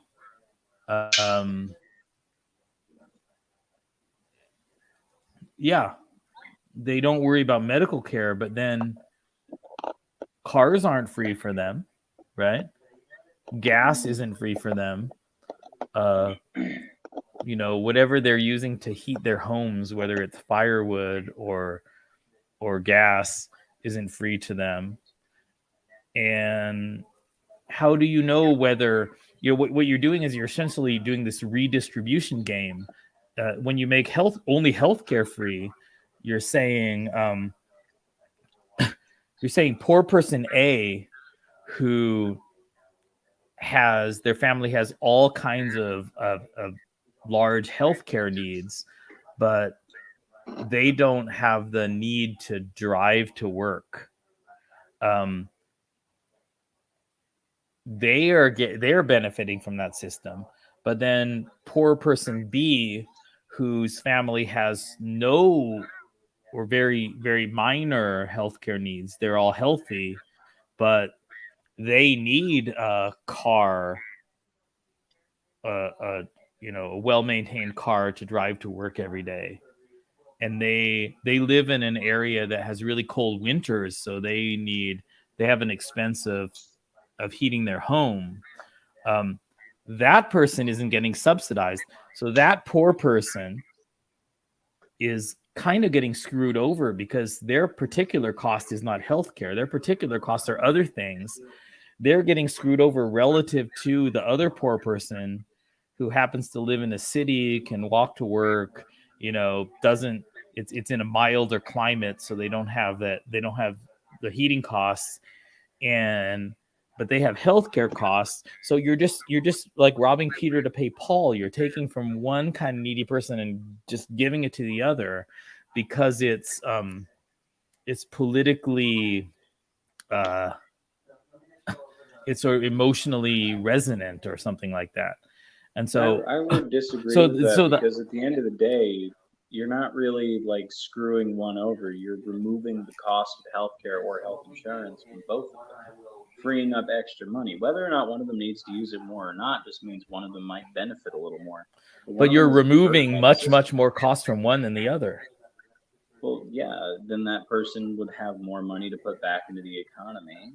Well, and it would be able to go back into their lives. If we live in a capitalist system, there's commodities. But if you gave free cars and free firewood, then you'd be supporting one more than the other too. Why not that? You can find free firewood in those kind of areas because there's people who have excess that give it away. But if say like, for example, when I was in Oklahoma, there was a pretty bad snowstorm. It got down to -22, I think. There were hotels with empty rooms that were just letting people stay for free so they could stay warm. There was churches giving out firewood. There were people lending heaters. There were people who worked on heaters coming and making sure they worked. Communities come together to provide for one another, but one of those things that communities can't really do when they come together is healthcare. So my stated plan is, why not let our taxes come back to us? Because at the end of the day, the poor pay a higher effective tax rate than the rich do anyway. So why not get something back? Free at point of purchase. Taxes go to the hospitals. Doctors still make enough money that it's an incentive. Like, nurses don't make enough money for it to be an incentive to work in the field. My mom's a nurse. She has hospitals offering her $15 an hour right now. Like, it's the monetary incentive isn't really there, even with the price point, because most of the money that's made by hospitals doesn't go to the doctors and nurses. It goes to the poor. And it goes to various other companies that own MRI machines, and they own all the little pieces that all come together to make a hospital work. If you can make it free, that just means that tax money will be reallocated to a better place than our nearly $1 trillion military budget, or to like various senators' paychecks, right? Like, honestly, I'd like to be able to have people elect where their taxes go. Like, when you pay your taxes, I want this to go towards the roads and the firemen and the hospitals and all that shit. That'd be great, but I don't know how I would even begin to affect that kind of system. So I can't begin advocacy for that because I don't have a framework for it yet. I got seems like a good idea to me. You weren't involved in this, I think, but I got into argument with certain people on the Facebook chat recently about the key fact that the U.S. Monopolizes the supply of doctors, and doctors. I was one of the main people that argued with you about that, because the argument kind of came down to, why do you think we need all that extra schooling for doctors? And I said, you were okay. Schooling. I was the main one arguing with you about that, actually. Why does somebody need an undergraduate degree in art history before they can be accepted to medical school? Well, sometimes it is that way. Sometimes, so you can take the CLEP exam and get out of certain courses if you already have the knowledge you need. Mm-hmm. But like, part of like your undergrad, for say like you get an AA, right? You get your AA, that's all basic level courses: composition, computer apps, or they call it micro apps. The Psych 101, all these baseline things, Sociology 101, that teach you how to source things, how to properly cite them. They teach you how to do proper research, how to read your sources and make sure they're good.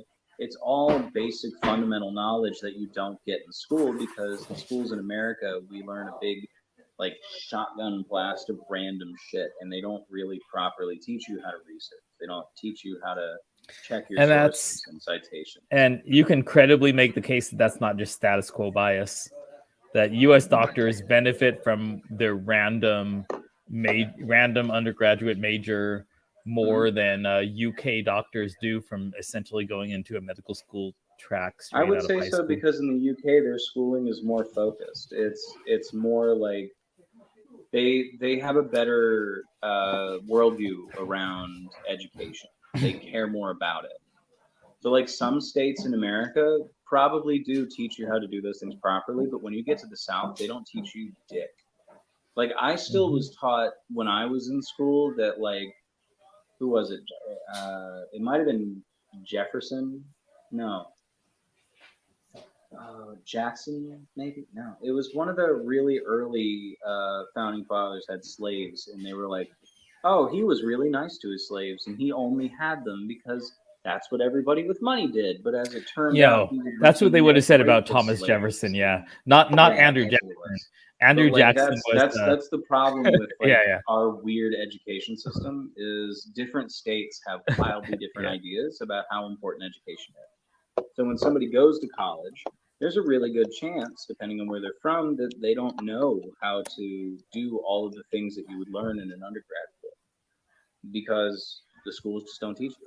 Like, here, when they do sex ed, they're not allowed to like show you how to use a condom with a banana. Like, they're not allowed to do any of that. Like, there's so much limit on schooling in the South that it kind of makes sense that you would have to do that. Like I didn't know how to cite sources until I went to Comp 1.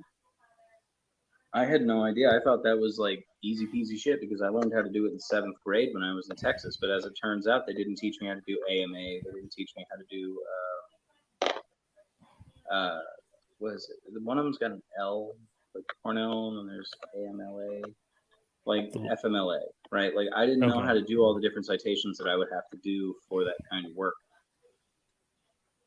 You say so many things that go off in so many directions, but you know, I it doesn't sound like you're disagreeing with me. That, you know, the key point here is that a major aspect, maybe the key aspect of the increased expense of medical costs in the U.S. is the monopolistic practice over the supply of doctors. That, you know, the cause of all of this, the cause of all of these years of extra education and residency that's required, which is not required in many other highly developed countries. You are somebody who very clearly has an appropriate level of cynicism about the structure of our society and the people who are rigging it to benefit themselves. I don't see why it's so hard for you to. I mean, maybe because you haven't spent time living in other countries. You know, I've spent I haven't spent half of my adult. Okay, Eric. Okay, you haven't spent half of your adult life living in another country with a very different medical system and medical. No, I've been too poor to leave like my country. Okay. Yeah. So that's part of my experience, and also that I'm just much fucking older than you. I'm whatever. I'm at the end of Gen X. You know, your awareness of how the system gets rigged should allow you to see that we don't have nearly enough doctors because we put roadblock after roadblock after roadblock into people becoming doctors, which South Korea does not do. Even the UK does not do to the same extent. Germany does not do. Israel does not do. Like the reason people come to America is because we have a lot of specialists. We have a surplus. That's because it's like for-profit institution. If you want to make more money, you have to be a specialist. But that leaves a lot of people underserved because there's not enough incentive to be a general practitioner or a family practitioner for that matter. It's harder to find those than it is to find specialists because specialists are everywhere.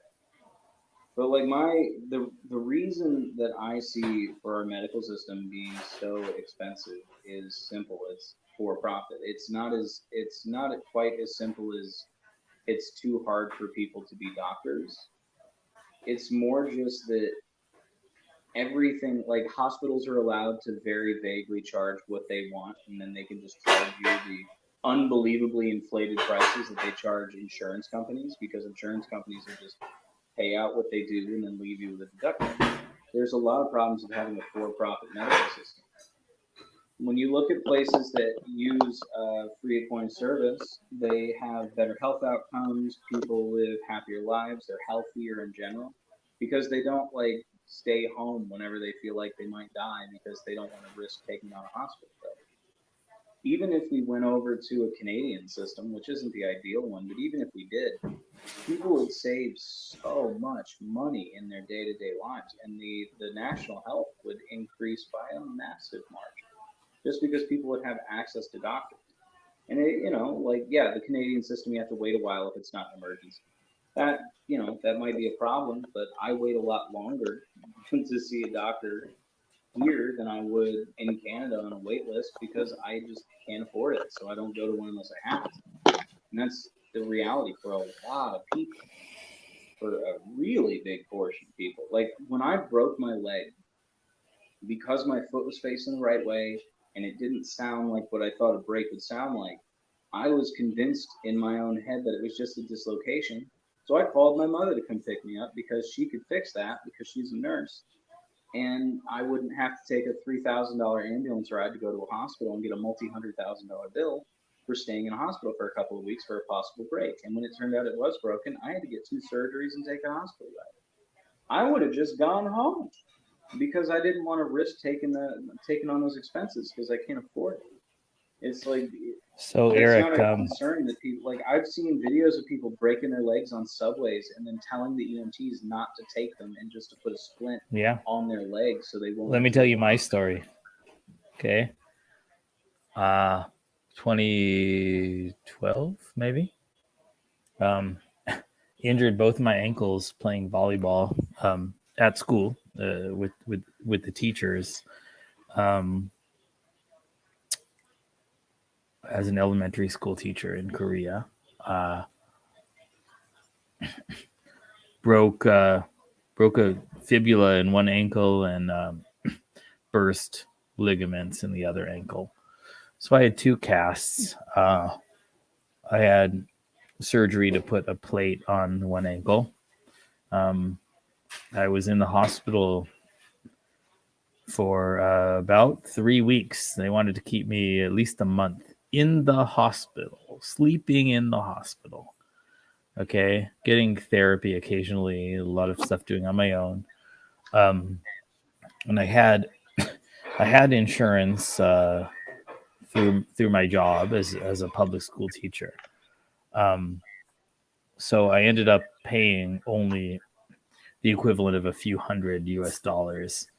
But the key fact is the pre-insurance cost of everything.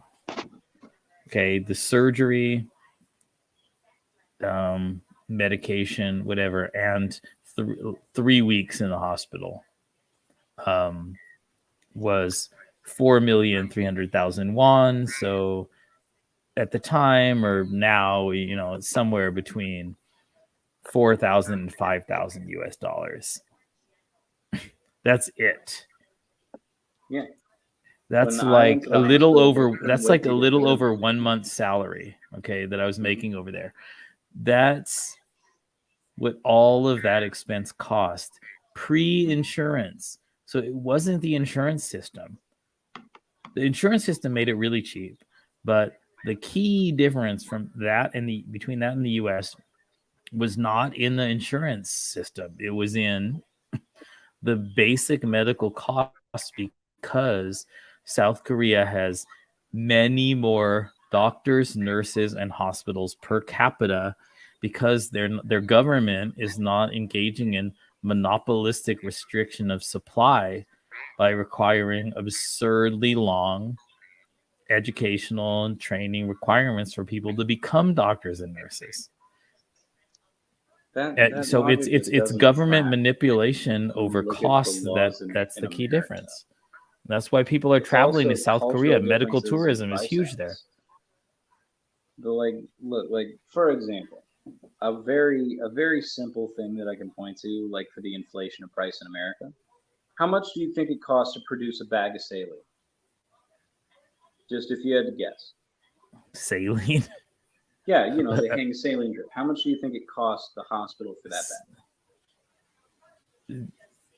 I don't know if they're intermediaries before the hospital, but the actual manufacturing cost is just cents. It's just cents. Maybe a quarter. Yeah. You know what they charge you? $150. Yeah. Well, they don't in South Korea. Yeah. No, in America they do, but they wanted to keep you, right? They wanted me with a shattered tibial plateau and a fucking rig on my leg with pins down to the bones sticking out of my leg. That's because with a dog and a sick family out of the hospital because I didn't have insurance. And they wanted me to come back for another surgery. I was there for just shy of 2 weeks. I had 2 surgeries because they had to put plates. They had to put a plate in my knee and 8 or 12 pins down my tibia. And I couldn't put my foot on the ground for 8 weeks. I couldn't go back to work for 3 months. After all was said and done, the estimate that I got was somewhere around $150,000 to $200,000. Yeah, Eric, why I never don't got you a go to bill the because they did a bunch of Hmm? shit that almost killed me. So they still haven't sent me a bill because it was just like malpractice. yeah, why don't But you go to if the I had competing gotten hospital that would be 6 yeah. years worth of income Yeah. for me. Yeah. Why don't you go to the competing hospital that doesn't upcharge on the saline so much?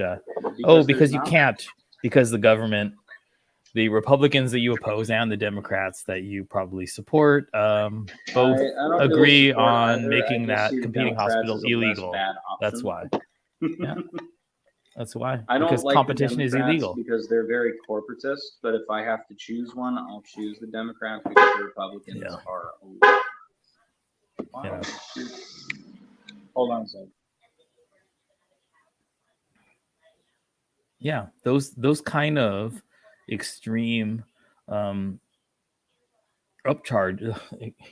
extreme difference between the cost that a service provider pays and the price that they charge is straightforwardly evidence of governmental restriction on competition. That's why that kind of upcharge doesn't exist in the restaurant industry at all. That kind of price upcharge does not exist in the restaurant industry, and it does in the medical industry in the US because of governmental restrictions, monopolistic restrictions on competition in one industry but not the other. Well, there's also the fact that the government can't really negotiate prices for things like medications. There's all kinds of questions of like inflated prices due to a for-profit system. Like you can see this with anything, right? Like anything that's for-profit, when they're allowed to gouge prices, they will. Restaurants are for profit. Like look at iPhones, right? The cost to produce versus the cost you buy. Restaurants are for profit. $1,800 phone. You know what restaurants I mean? Are for profit. You know what I mean? Restaurants are for profit. The medical system is built for profit. Restaurants are for profit. They don't have anything. They don't have anything remotely resembling that level of upcharge on what they pay for their restaurants. Their don't ingredients have demand. They have to be competitive with their pricing. Everyone will need healthcare eventually. Everybody needs food. There's not elastic demand for that. Everyone needs the price. Everyone has to have access to that, so they can charge whatever the hell they want. You could be charged $1.5 million for cancer treatments over 2 years because you're either going to get them or you'll die. So you're going to pay for them either way. Competition pricing works in South Korea. It works in the UK. It works in Israel. Much smaller countries with much more restrictive monopoly laws. There's entire cultural differences, legal differences, tax allocation. There's all kinds of things that are different in those countries that don't happen here. Yeah.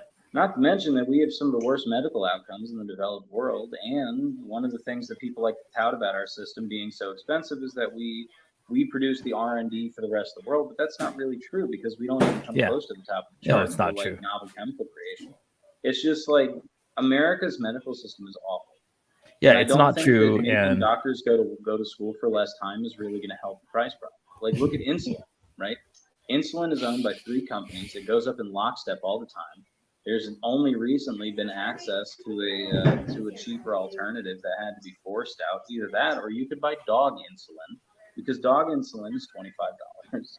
Like I agree with you about the pharmaceutical industry. I completely agree with you. But additionally to that, requiring a bachelor's degree in any old subject in order to be admitted to medical school is an absurd restriction on the supply of doctors that I don't know that the U.S. is fairly unique in requiring. It would be good to just require like an AA, but any doctorate field, you have to kind of climb the ranks that way. It's not. What is that? That's like a law of nature. But that's handed down by God. If you want to have all of the access that a doctor does, short of writing narcotic prescriptions, you could take the shorter track and become a nurse practitioner. You can have your own practice in the U.S. In the U.S. You can have your own practice. You can still prescribe therapeutic drugs. You just can't do anything that's narcotic or highly addictive. That's not the one true way handed down by God. South Korea has amazing doctors. The UK has amazing doctors, and they don't have we use a nurse practitioner the same level of monopolistic restriction on becoming a doctor. In the US, you can be a nurse practitioner. The only thing you cannot do as a nurse practitioner is prescribe like OxyContin, right? You can't write hard prescriptions without the okay from another doctor. Other than that, you can have your own practice, treat people for basic illnesses, write up prescriptions for antibiotics when you need to, see people who have broken bones, and then send them to specialists. You can do all the same things, and it takes 2 or 3 years less. And the pay is not that disparate. But, you know, people would prefer to get the doctor. Oh, sorry, I got muted again, Eric. But nurse practitioner. I'm going to. I told you I'm done with it. And Sarah seems to go to the room. Correct me if I'm wrong, but I don't think they can. A nurse practitioner can perform routine surgeries like or very common surgeries like appendectomies. No, because surgery is a specialization. Well, okay then. In many other countries, but right there now are we don't have a shortage of per surgeons capita. and specialists. We have a shortage of general practitioners. Yeah, we have a shortage because of government monopolistic restriction on the supply of people who are legally allowed to do it. General practitioners, you do when you're a specialist. The U.S. is not the only way that things can be done in the world. In South Korea, in the UK, there are many more people per capita who are legally allowed to do appendectomies. And if somebody gets, appendicitis, they can do appendectomies just fucking fine. And that's not a good thing, by the way. You shouldn't. It is a good thing. It is a good thing because it greatly reduces the true cost. I'm not saying it's a bad thing that they can do it. I'm saying appendectomies in recent times, they've stopped doing those if they can because we found out what the appendix actually does. It's a random fact that popped in my mind. I have so now you're saying mild appendicitis should not necessarily result in appendectomy. Okay. Apparently, your appendix is instrumental to your immune system. Okay, maybe I'll look into that. Vestigial. I'll look into that. But the point, that's it's really tangential. But I'll look into how important the appendix is. And it is tangential. I have mild severe adult ADHD, so sometimes that just kind of happens. The key point is about how artificially expensive the U.S. government makes fairly routine surgeries compared to many other developed nations. By restricting the supply of the people that it credentials to be allowed to do it. South Korea has more than 10 times the doctors per capita as the U.S. Okay. And they're not shitty doctors. I promise you. A lot of them come here and they're just fine. I think that there's a lot of things that you have to go to college for that require way too much. There's a lot of padding in our courses for a bunch of reasons. Doctors who come to America have to take a bunch of random history courses to make up their credits. I wouldn't argue that that's not a problem. It's just that I don't think that that's the main problem.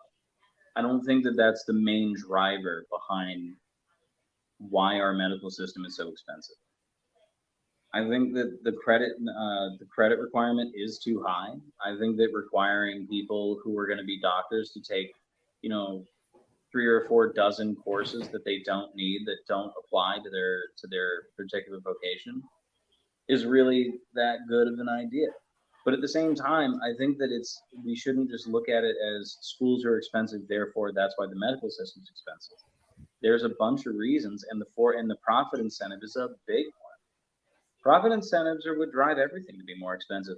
A profit incentive is what led the chicken industry to lie about there being an egg shortage for 6 months and then magically have enough eggs. But in the meantime, they're charging $8 a dozen because they could, and they got away with it. There's all of that scumbag shit comes out of profit incentives at the end of the day when you don't have enough safeguards against them. That's why I'm pretty well convinced that, generally speaking, if we have a for-profit medical system, it's going inevitably to lead to these problems. especially when you don't have any proper negotiation outside of what very few medical insurance companies can do, which are not arguing in your interest and will generally drop you as soon as you have a serious medical problem. Like our entire medical system needs to be flipped on its head.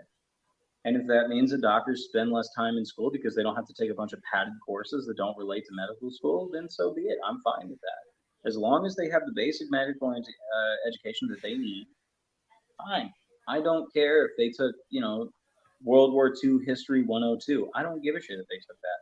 I'm just happy if they know how to do medical shit. That's all I care about, is that they can show proficiency in the medical field. Why doesn't the existence of a for-profit restaurant system result in our having a very hard time finding access to restaurant food? Well, as I said before, there's more competitions in restaurants, right? There's not inelastic demand for restaurants. If a restaurant gets too expensive, people go elsewhere. But because there is inelastic demand in hospitals, you kind of don't have a lot of choices.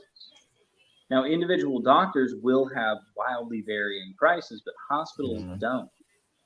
But what you're saying does not describe the medical system in South Korea or Germany or Israel.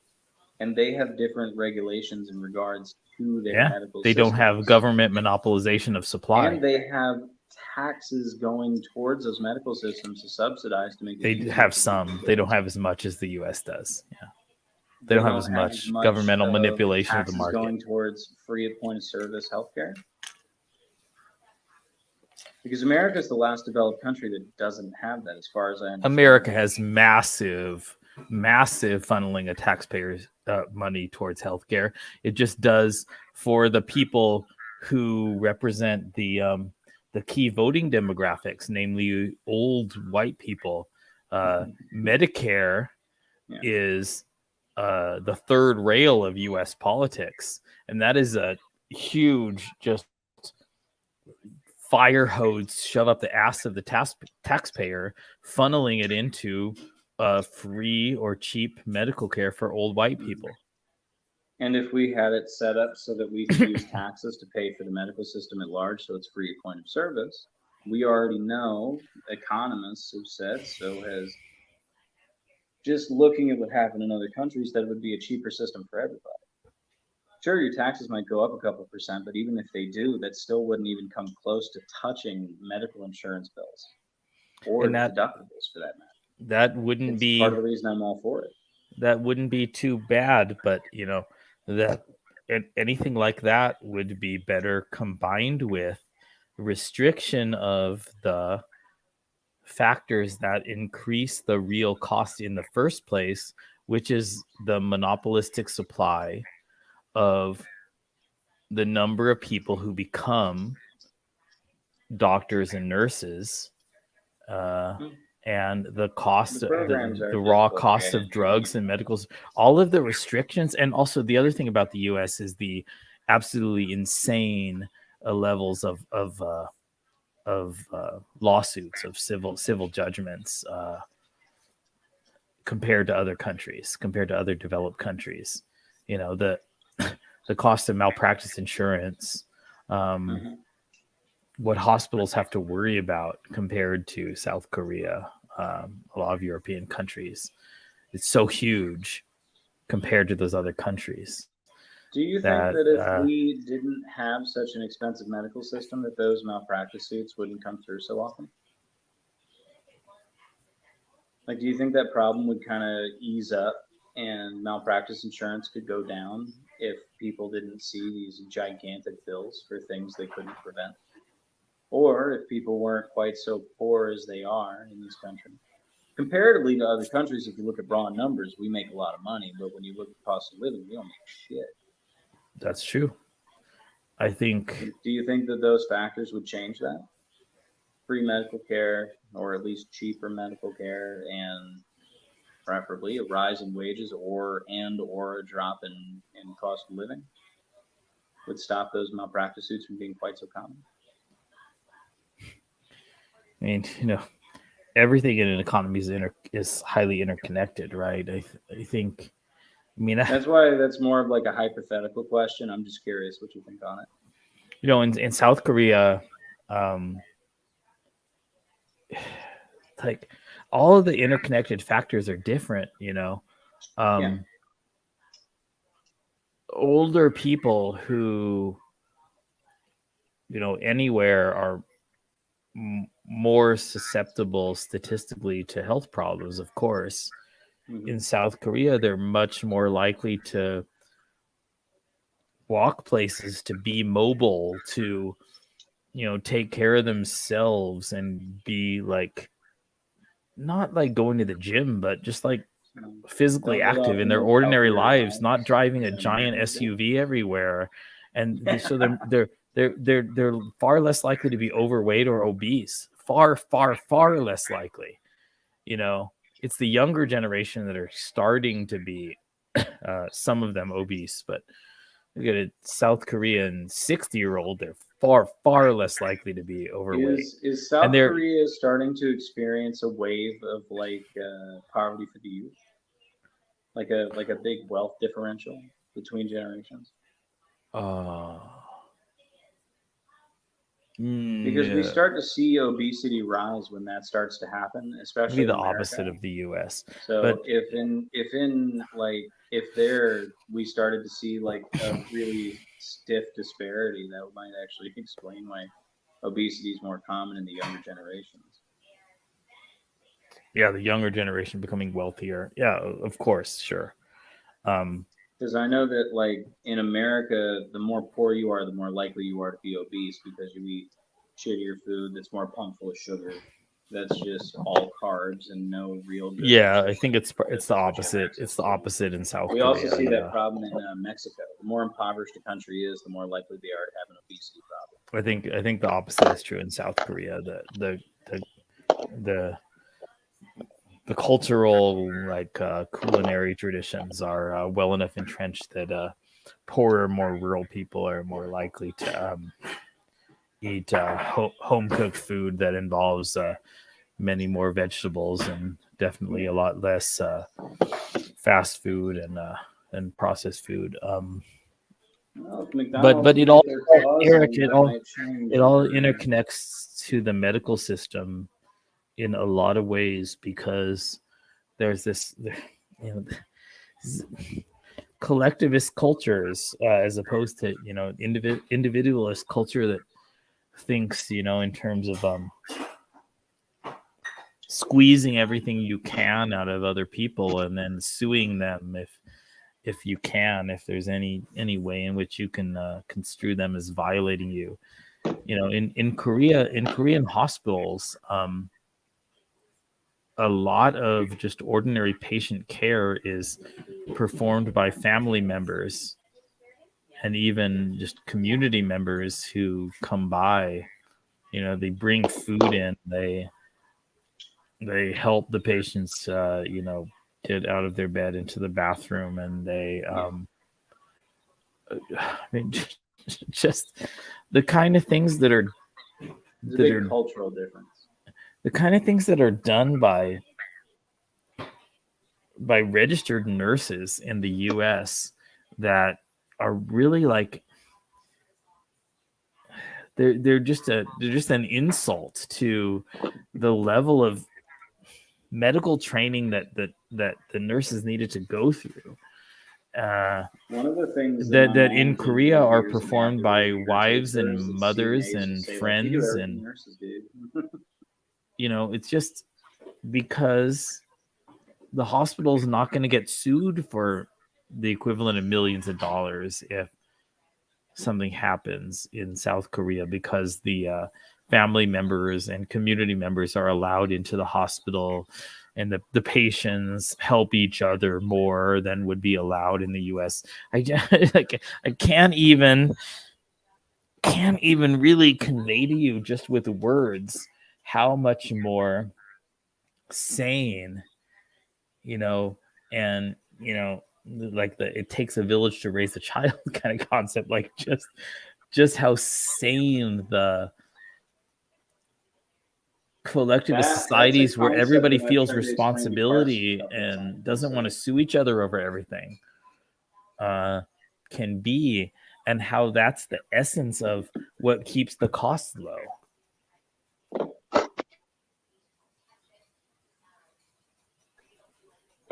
Communal outreach, community outreach, and communities like coming together to help each other could really help with that. I think part of the problem with that idea in America is that we have a very individualist sentiment kind of hammered into us from a very young age. And like, that's why, like, on Twitter, a lot of the times I'll be like, American individualism's a fucking disease, because the idea of all for one, none for all, fuck you, I got mine, you don't deserve yours. Yeah. It's very ingrained in American culture. And I think, like, that's definitely part of the reason why things are as expensive as they are. And Eric, I wanted to... Everything is hyper competitive. I really wanted to tell you, you know, anarcho-capitalism,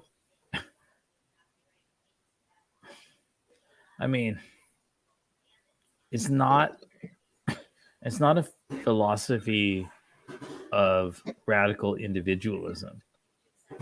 It's a philosophy of rich communal and social structures doing a lot, accomplishing a lot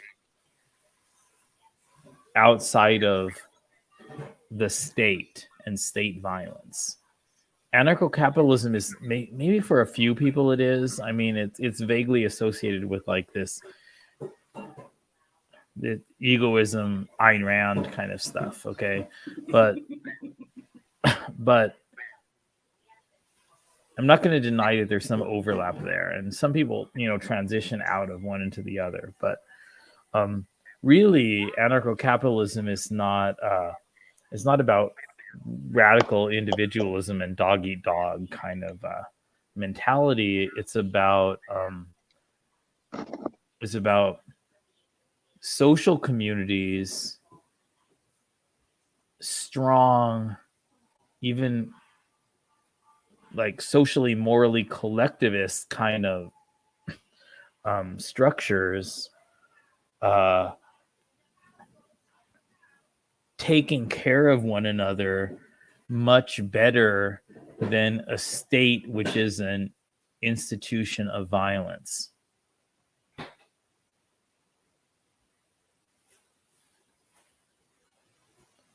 You know, social bonds, strong social fabric just fixes things, does things better than electing people who are going to run the police and the courts and the jails. I just said something and I was muted, and now that is. I said when I was muted, I said that my biggest thing, like, it sounds like you're just describing anarchism, because that's the basic framework for any anarchic system, is communally coming together and doing things better than a state could do it. Yeah.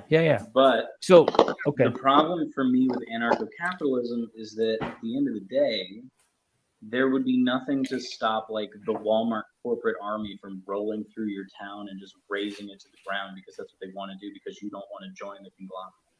Like, that's my biggest issue with it, is at the end of the day, rich people still have benefits in society under capitalism, and if there's nothing stopping them, we just end up in the cyberpunk dystopia without all the fun.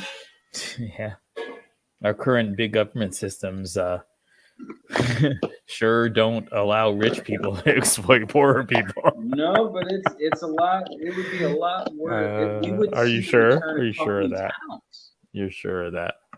Like, we've seen company towns come before, and we've seen what happens when that's unfettered, and it's never good. And if we were to be like, no government at all, just capitalism, free market will decide it all, people will still climb to the top and then be able to use that in power. And when they have nothing stopping them, then it's just unfettered power at some point. Like, the Jeff Bezos of anarcho-capitalism would just be like God. Like, that guy would just have armies rolling through towns going, would you like to join the Amazon township? And he's pretty much God already. He just needs to. He's pretty much God already. He just needs to pay off enough senators and representatives. Yeah, that's why I want to get rid of lobbying. That's a big part of the reason why. Lobbying at this point is just legal bribery, at least in our country. I know originally people argue that it was meant to make it so that the average person or unions could make their voices heard to our government, but all it's really used for now is for moneyed interests to make sure laws go their way, from what I say. Of course, there's one union that does lobby pretty effectively, but that's the police union. But the police union, I think, should be seen as a depiction of the real power that unions could have, and just realize and have everybody realize how terrible the police union is. I think the reason that the police unions are much more successful and much more easily successful than other unions is that they tap protect capital. Well, in a sense. I mean, they'd be very successful. I don't know. I don't know what socialists mean when they say capital sometimes, because the leaders of socialist countries. I can tell you that very simply. Capital is owning some form of production. Yeah, like the leaders of socialist countries, who are a small, powerful minority of those countries, do. They own the means of production. Those people aren't socialists. That's like saying Hitler. He gave a lot of power to corporates. Okay, and so anybody who does something that I think is bad is not a true Christian. Well, no, anybody who doesn't do anything that pertains to socialism isn't a socialist. Mm-hmm. If you're anti-democracy, that's against socialism. If you're pro-corporate, that's against socialism. Yeah, I'm familiar with the no true Scotsman fallacy, CCP is Eric. Yeah, I know. You know what I mean? And any alleged Scotsman who puts milk in his oatmeal is not a true Scotsman. Because here's the thing: there are very basic things that you have to achieve in a socialist system: proper democracy, worker ownership. You need to have democratized workplaces. You need to have properly allocated taxes. Power needs to be taken away from the ownership class.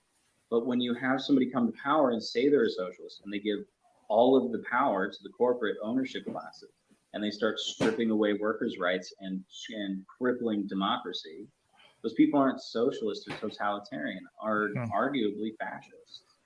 I mean, that's how people who describe themselves as pro-capitalist talk about what you would call the current capitalist system. They would say, in exactly parallel terms as you, that there has never been true capitalism, and clearly a system that involves heavy lobbying of government to put restrictions on the market is not true capitalism. They say the exact fucking same parallel thing as you're saying, to say that there's not any true socialism.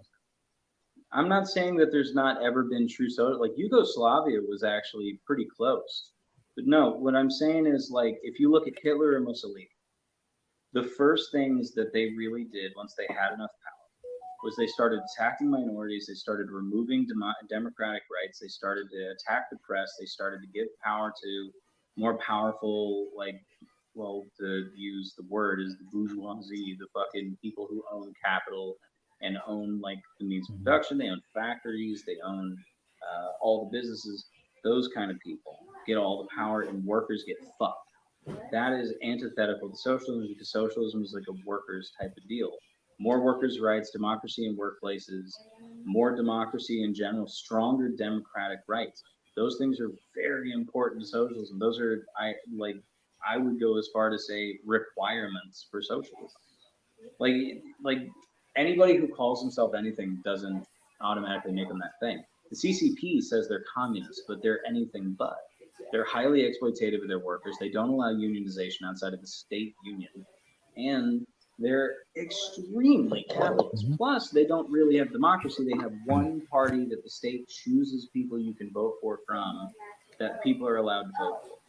So, Eric, are there true capitalist societies in existence right now? True capitalist?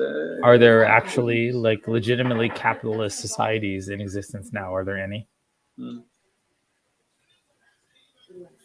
Capitalism in its different forms, sure. I don't know if I would say that there's something that's true capitalism, but this isn't the difference between market capitalism and true bona fide free market, right? Mhm. This is the difference between totalitarianism and socialism. The difference between democracy and autocracy. That's the problem, is that like capitalism can be spread out into different forms, as can socialism. But when you don't have the basic bones of socialism, you cannot be a socialist. If you don't even have like the faintest bit of the framework. Like Stalin was an oligarch, but he called himself a communist. Oligarchy is directly antithetical to communism. The only people who were allowed to vote were people who were already powerful. That already goes against the actual stated like movement. Of course, they did warn them not to vote in Stalin because he was like a megalomaniacal little dictator, but people didn't listen. But yeah, it's like, there are different degrees. I couldn't say that there's been a true capitalist country, maybe. Arguably, America could have been early on, but I don't really think 1850 so. or something. Park systems and whatnot. But there are bare bones ideas of what capitalism should be that can be expanded upon. And you could say that America is capitalist. You could say that most of the world is capitalist because we essentially run the economy and everybody has to trade through us. So they work with our type of system. So what people who are in their moral and political philosophy pro-capitalist in their self-description overwhelmingly say is that there's never really been anything very strongly approximating capitalism, and in fact the world is overwhelmingly socialist, and they use very parallel language to you. And what my seems clear to Eric, let me finish,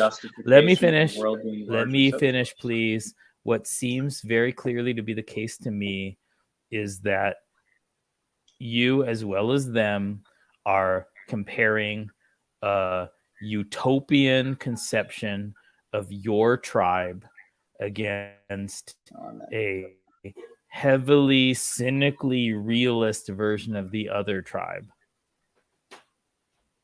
And so it looks to you like your tribe's vision has never been truly realized or very approximately realized, and the other tribe is dominating the world. They see it the same way as you do. They use the same kind of language. They use the same kind of asymmetry, putting a utopian vision of their own tribe against the historical reality associated with your tribe. I'm not arguing a utopian socialist ideal. I'm not a utopian. I'm not saying like every single possible metric for socialism that's been written down in theory hasn't been met, therefore there's not been socialism. I'm saying that the basics weren't met, right? Like the basics for capitalism would require trade, capitalist from money, ownership, not ownership, what's the word? Like personal ownership, personal property, things like that, right? Just in a very basic sense. Those ideals for capitalism, the very, very basics for what makes something capitalist, the identical to that for socialism is worker democracy, workers' rights, and democracy like being strengthened in the country. Very simple requirements. If those three things aren't met, you already don't have the bare bones, because socialism by its nature is a democratic system. If you don't have democracy, you don't have socialism. And that's why I said there really hasn't, Yugoslavia kind of, but like they got close, and I guess Cuba kind of did, but they're not entirely. There's an argument that they might be, they might not be. I don't know enough about Cuba, but looking at the people who have called themselves socialists in history that are really famous, Mussolini, Hitler, these people were not socialists. The first people Hitler killed were union leaders and socialists. Absolutely. And Eric, here's what the ideological defenders of capitalism say, okay? They say the essence of capitalism is the free choice of individuals on a market that's unconstrained by state force, especially by by physical violence and militarism. Unconstrained by that, people have the free exercise as individuals of how to exchange their own productive activity with others. And then they would say, look, our opponent is exemplified by Stalin and Pol Pot, and the current and recent history of the U.S. is like a watered down version of Stalin. It's socialism light that does not approximate capitalism. That's what they say. And generally they'd be wrong. Then they say that you're wrong in exactly the same way. Well, here's a decent question. Because each of you is comparing one utopia against another reality. That's why out of tribalism. I'm not looking. See, like you added a lot more caveats than I did. That's my point. I'm not looking at this through utopian.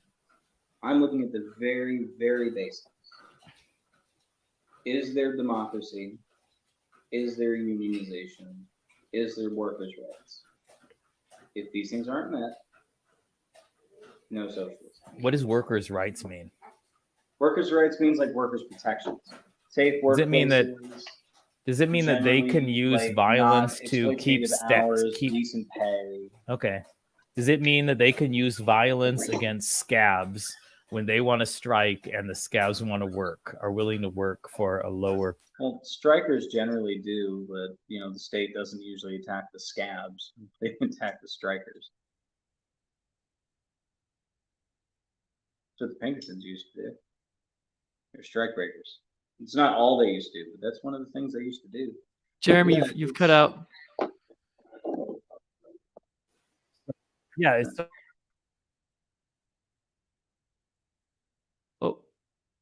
Oh, now you're muted. Oh, yeah. I thought you were talking to me for a second. I was like, why isn't he talking? So some group of people say, we are not going to work for this wage. We demand, or whatever, a salary benefits. We demand more. Mm-hmm. And so we're not going to come into the factory. We're going to stand outside. And we're going to be on strike. And then other human beings say, we think this is an okay amount to be paid. We're going to go in and we're going to work for it. They're scabs. And then the former group of workers beats the shit out of the scabs. Is that what workers' rights means? That's the fight to get workers' rights. That's what had to happen. Blood was shed. All right, then. 8-hour workday. Like, yeah. Sometimes you have to fight for the things you believe in. That doesn't seem compatible with very basic moral principles that the people who are, describe themselves as pro-capitalist agree with. You're beating the shit out of people for agreeing to work for a certain amount of pay. In the interest of the capital owners. The people who are working in the interest of their own rights are the ones trying to stop that so they can still put pressure on the people who own the capital so that they can not have to work 16-hour days for pennies a day. Like it's workers' rights are a thing that have to be fought for tooth and nail. So that's what democracy and freedom means. That's what democracy and freedom means, is beating the shit out of people who make a voluntary choice to do something in exchange for something that doesn't benefit you. Means that you and your family won't be able to eat because these people are willing to work for a shit wage that you're trying to change for the betterment of everyone. Yeah, I mean, that's what people. Is there a situation where workers' rights don't help everybody? That open support for violence against other people, engaging in free activity, is exactly why people see what you're advocating as a slippery slope to the situation exemplified by Stalin and Pol Pot. What's funny is a lot of the people who would have said that in the past, or pre-Red Scare, a lot of the people who are doing those strikes or pro-capitalist people who just realized that they needed a better lot in life. Because if you let capital owners dictate everything, you get nothing.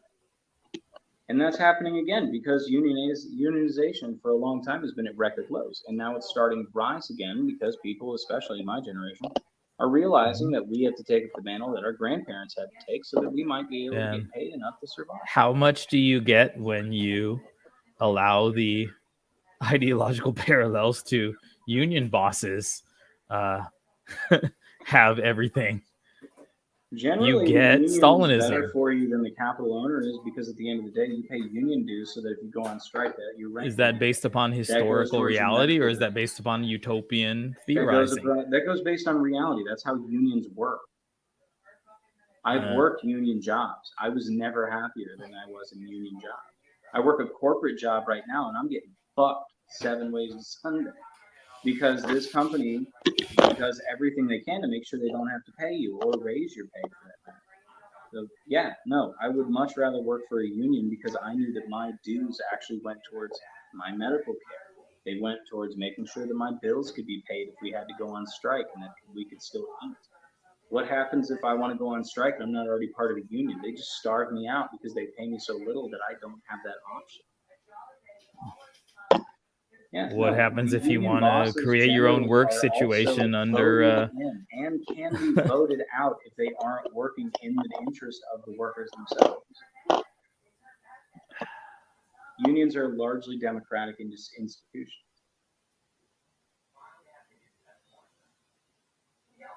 Man.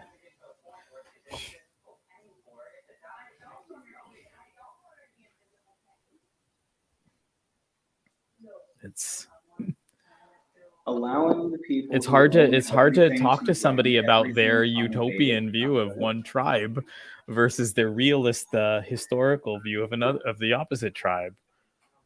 I'm looking at a realistic historical view of the opposite tribe.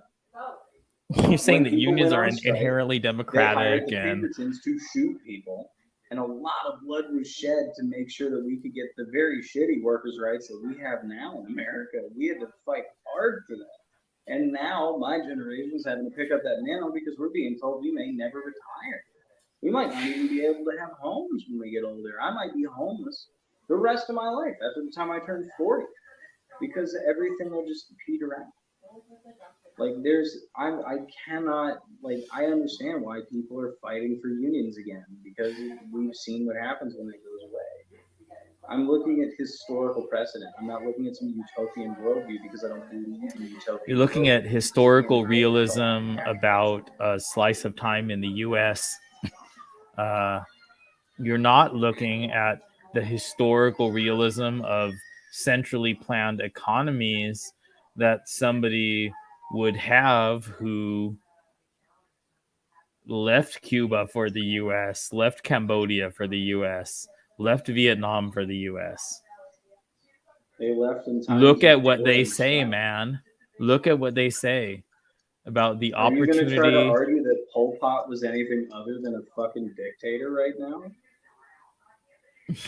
I'm not arguing that he's anything but a dictator. I'm arguing that socialism leads to dictatorship, man. No, it doesn't. There's no way for it to unless people lie and say they're socialists so they can get and the pro-capitalists say that there's no way for capitalism to lead to dictatorship unless people fucking lie.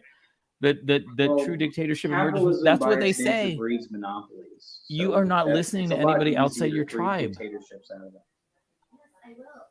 You're blind. You're blinded by only listening to your own tribe. Not really. Like, I listen to people from all over and I look at historical precedent. Pol Pot was never really even like a communist. He wanted to kill everybody who needed to wear glasses. Like, he was just a fucking crazy person. But even Stalin, when he started running for office, he ran out his opponent under threat of death. And everybody was telling like the people not to vote for him because he was a fucking crazy person. But people weren't as interconnected as they are. So it was a lot. But yeah, you think that Hitler was pro-capitalist? I would argue that he was. Yeah. considering that he gave a lot of extensions to capital owners. And made it So easier for you make every capital owners excuse to that Pol use Pot slave was not a labor to true make their money. socialist, but you'll say Hitler was pro-capitalist, and Mussolini was pro-capitalist, and Franco was pro-capitalist. I'm not so sure about Franco. I don't know too much about Franco. I mean, But like Hitler gave a lot of concessions to capital owners and corporates, so that he allowed them to use Jews as slave labor. Like that's what Oskar Schindler did to try to save Jews, was apply for that because he was a member of the Nazi Party. what on earth So that makes he could then makes save them and buy their things. conscripting a minority to be slave labor They pro-capitalist? weren't paid, and they were either going to concentration camps or the factories. I Every think that's what pro-capitalist you will say call that that's slave the labor. antithesis of pro-capitalism. Capitalism led to slavery, the Atlantic slave trade.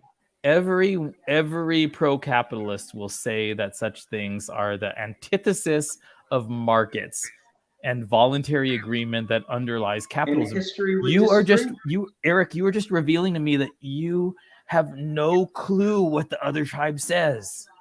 No, I do, because I used to be part of the other tribe. I Well, know you're what not- the other tribe says. you're but not I also representing have their- a somewhat basic their understanding of ideology history In the and slightest. political frameworks. I mean, the straw man that you're arguing against has nothing to do with what anybody who takes the ideological stand of advocating capitalism What against straw socialism man have I says. crafted It's here not what exactly? it's not what Hayek says. It's not what Milton Friedman says. It's not what David Friedman says. It's not. I mean, What straw Ayn man Rand am was I- fucking am I crazy, but constructing here? you're not Just describing what out of Ayn Rand said curiosity, either. Because like I haven't noticed that I've created one. I mean, So I like think I'm not saying that I couldn't have. It's entirely possible that I've done that subconsciously. I'm just curious as to what you're pointing out as a straw man. I mean, I can't it's a conversation like reinvent the wheel, but I think you should probably read Michael Huemer, read his The Problem of Political Authority, his argument for anarcho-capitalism. But even you don't have to read ANCAP stuff. You could read read some Milton Friedman and what he thinks the distinction between capitalism and socialism. What was the straw man that you're claiming I constructed? I'm curious because I'd like to be able to excise that from any future argument if I have indeed created a straw man.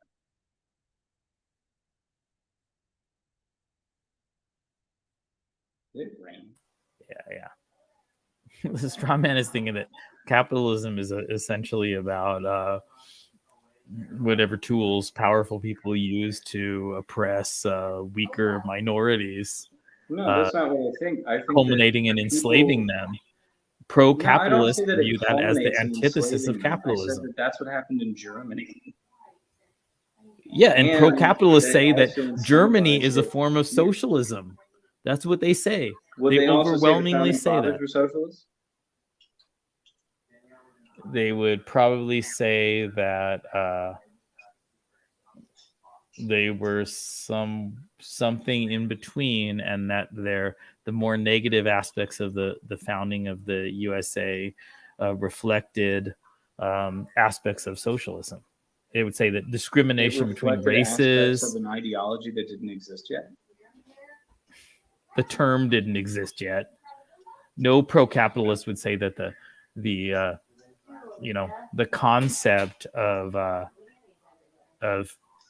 political control to redistribute wealth didn't exist before Marx and Engels. I'm more a proponent for market socialism. So like redistribution is something I'd like, but it's not like a hinge, not at least at the beginning. Mostly I'm just in it for the workers' rights and protections that capitalism does not afford people. That's mostly what I argue for, because you have to take like baby steps with this kind of shit. Like you couldn't come in tomorrow and just like, it's now socialism. I agree that the historical realist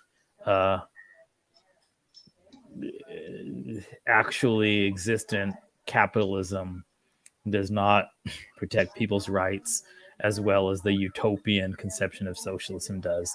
But similarly, the historical realist situation of self-proclaimed socialist nations does not protect people's rights and well-being nearly as well as the utopian of of ideological capitalism.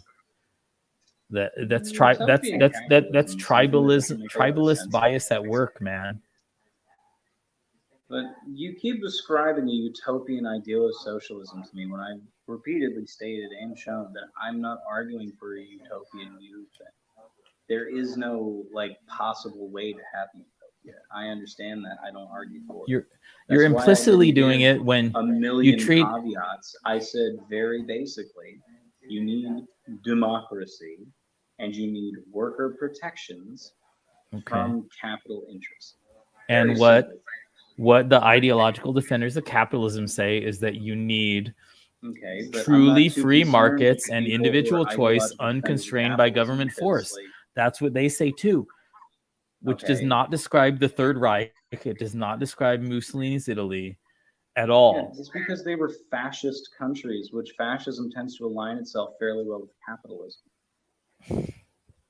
That is not what any ideological defender of capitalism will say. They will not say that fascism aligns itself well with capitalism at all. They will say that fascism is a flavor of socialism. And the fact that you disagree with that illustrates your tribalist bias and your straw man conception of what capitalism means. It's not tribalist bias. It's what happened. Hitler aligned himself with capital owners very quickly. So did Mussolini. So has almost every other self-ascribed socialist, except in South America, where they've just been killed in CIA-led coups, but the CIA has not been quiet about being involved. Did he offer them governmental and military force in order to give them advantages in a market that they wouldn't have under a system of free competition? Because if he did that, that's exactly what ideological capitalists describe as a key feature of socialism. They get snubbed hard by all the other countries, especially America. Like Venezuela.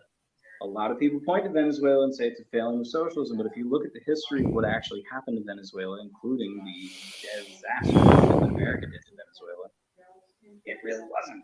Like, it kind of was, I suppose. But there's a reason they still look at, what was his name? It wasn't Mubarak, the other guy. They still look at him as a hero for a reason. Literacy rates went up, like 100 and half. And then America said in sanctions, we helped put in Maduro, and it all just went down. But that's not really part of this conversation. Point is, I don't really care too much what ideological defenders of specific ideologies say. I look at what happened through history. And I look at what basic frameworks are put up by those ideologies. And then I try to compare that to historical precedent. And historically speaking, people who've called themselves socialists have gone against socialism in its entirety and turned out to be fascist or authoritarian, which is antithetical to those belief systems. But they did align themselves with capitalism, which is another part of the reason why I don't particularly like capitalism all that much.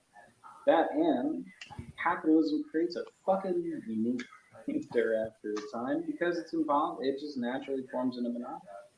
You are saying works very well in the long term. Eric, you are saying repeatedly that people who ideologically describe themselves as socialist, who advocate the socialist ideal, align themselves with capitalists defined in the cynical realist definition of capitalism. People who are ideologically pro-capitalist say the exact inverse. They say that historically, people who have identified themselves ideologically with market, freedom, individualism, and so forth, practically align themselves with socialists understood in the realist, cynical way as people who support government force interfering with the free exercise of labor and exchange and self-determination. And You the have your eventual opposite number. I know them. I know people like you, and I know people like them. And I hear the same parallel mirror image language. I've heard it for decades. I know it intimately. I know the straw men on both sides.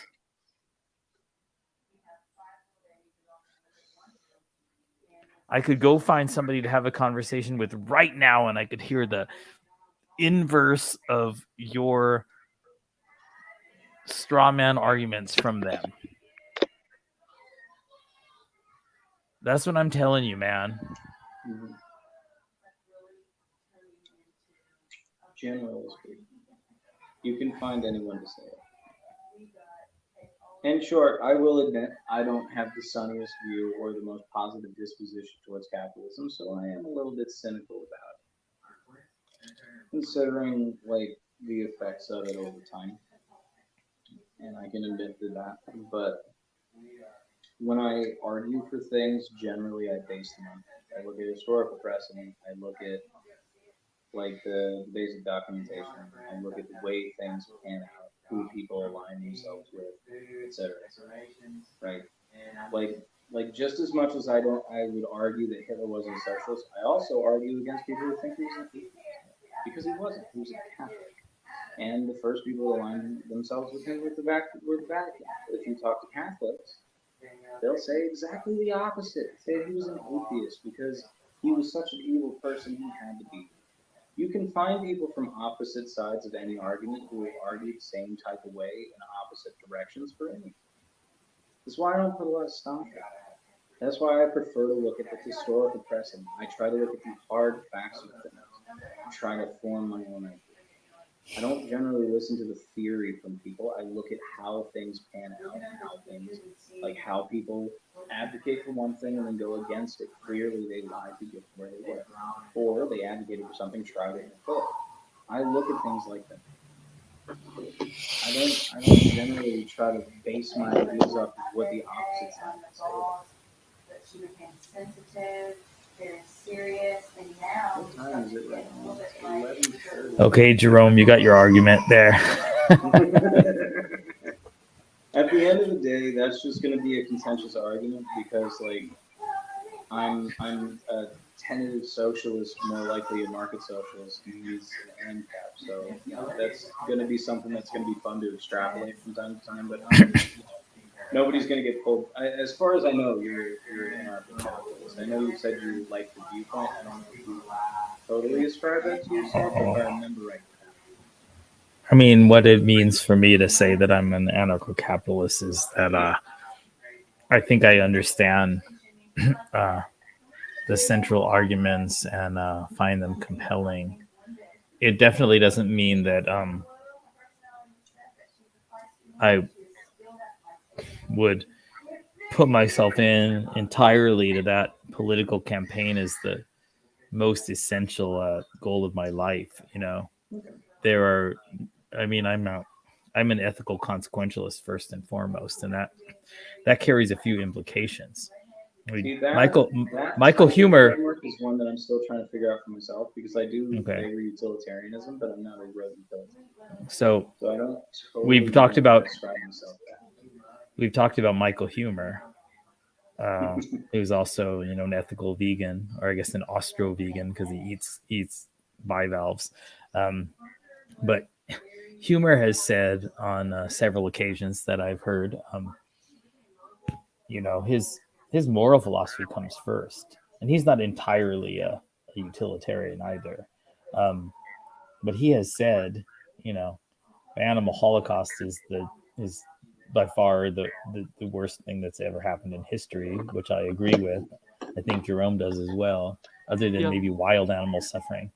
And so Huemer has said, despite supporting anarcho-capitalism, if he had some strong evidence that a communist state could end animal farming and animal exploitation, that he would feel morally compelled to support it because that's the worst thing that there's ever been. So he said, in order for him me to in the group chat once, and I got really upset about it because, like, considering the horrifying shit that happened to people I'm directly related to, I'm not very partial to that argument. That's my personal bias, though. I remember that one because I remember I wrote a really long thing where I was like, it makes me really mad and I don't like to be that way. But, like, when I talk about it, I'm fine. It's just in text. It makes me mad. Yeah. I mean, so for me as well as humor, advocating this political philosophy of thinking that it's reasonable, is contingent on a view that it would produce the best consequences. It's not the ethical fundamental. It's not come hell or high water, ANCAP. It's if something on the scope of the immense torture of non-human animals in factory farms were ended by a different political system, then we would have to be inclined to support that political system. Honestly, I think if you wanted to end factory farming, communism would probably, like, in a very utopian sense, because I'm not a communist. I think if you looked at that would probably be the best system to do it because they try to do things communally. But if you were to look at, like, the way that capitalism works and the way market forces are, it would be a lot harder to get rid of animal farming for the capitalist system. I know you think so in your tribe, but ANCAP vegans think that. That's why I said, like, ANCAP vegans look at the U.S. right now and say it's a lot harder to get rid of factory farming because of the power of the state to constantly provide bailouts and other subsidies to the animal murder industries. Mm-hmm. And if we had anarcho-capitalism, then the moral social campaigns of vegans would have a much greater chance of being successful. And they would describe that as state socialism being the essence of the problem. And the electoral process, like the absurd electoral college that gives farm states with a tiny population disproportionate power. That's a form of statism.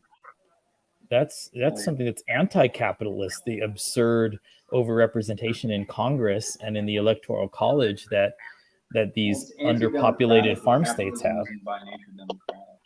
At least not that I'm aware. So I don't know that that's entirely anti-capitalist.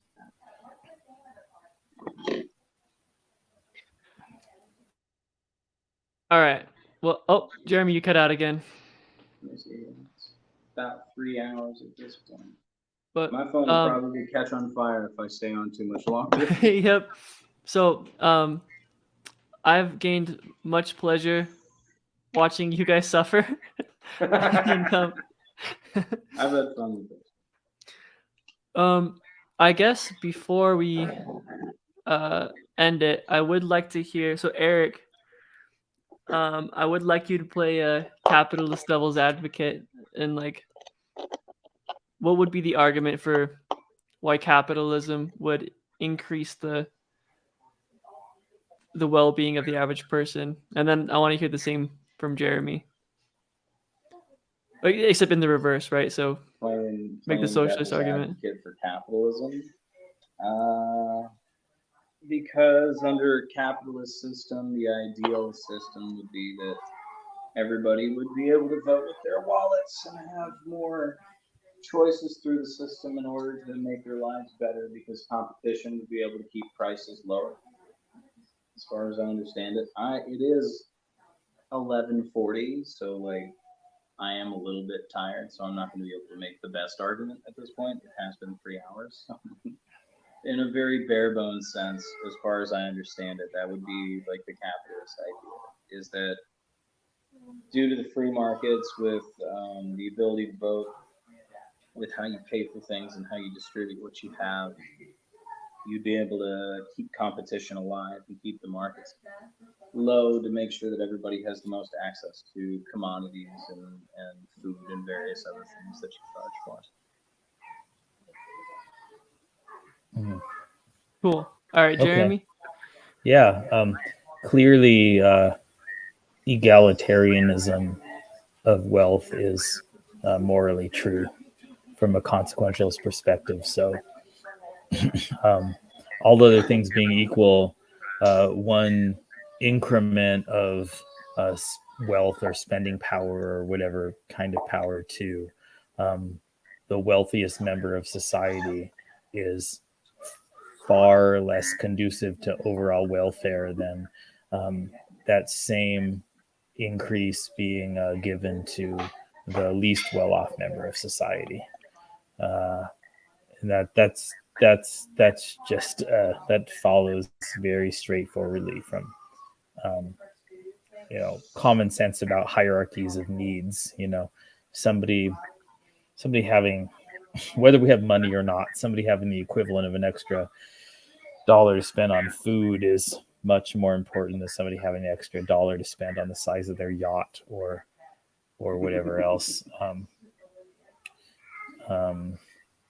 So if to the extent that social society was not reducing the overall productivity of society by very much, if it was increasing it or just not reducing it by too much, and then contributing to a redistribution from the top down that addressed much more basic needs, and also at the same time, if the socialist society was able to of course address the animal holocaust, the worst thing that's ever happened, then that would be an argument in favor of it. And any argument against it, any argument in favor of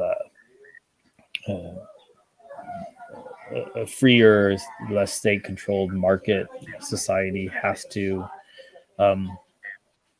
seriously contend with ethical egalitarianism. It can't be like Ayn Rand and just say like fuck the poor if they can't take care of themselves. It's the freedom of the rich heroes that matters, because they're the truly like amazing, good, awesome people, and that's all we care about. Yeah, so I think that's the best case for socialism, is that moral egalitarianism is clearly true.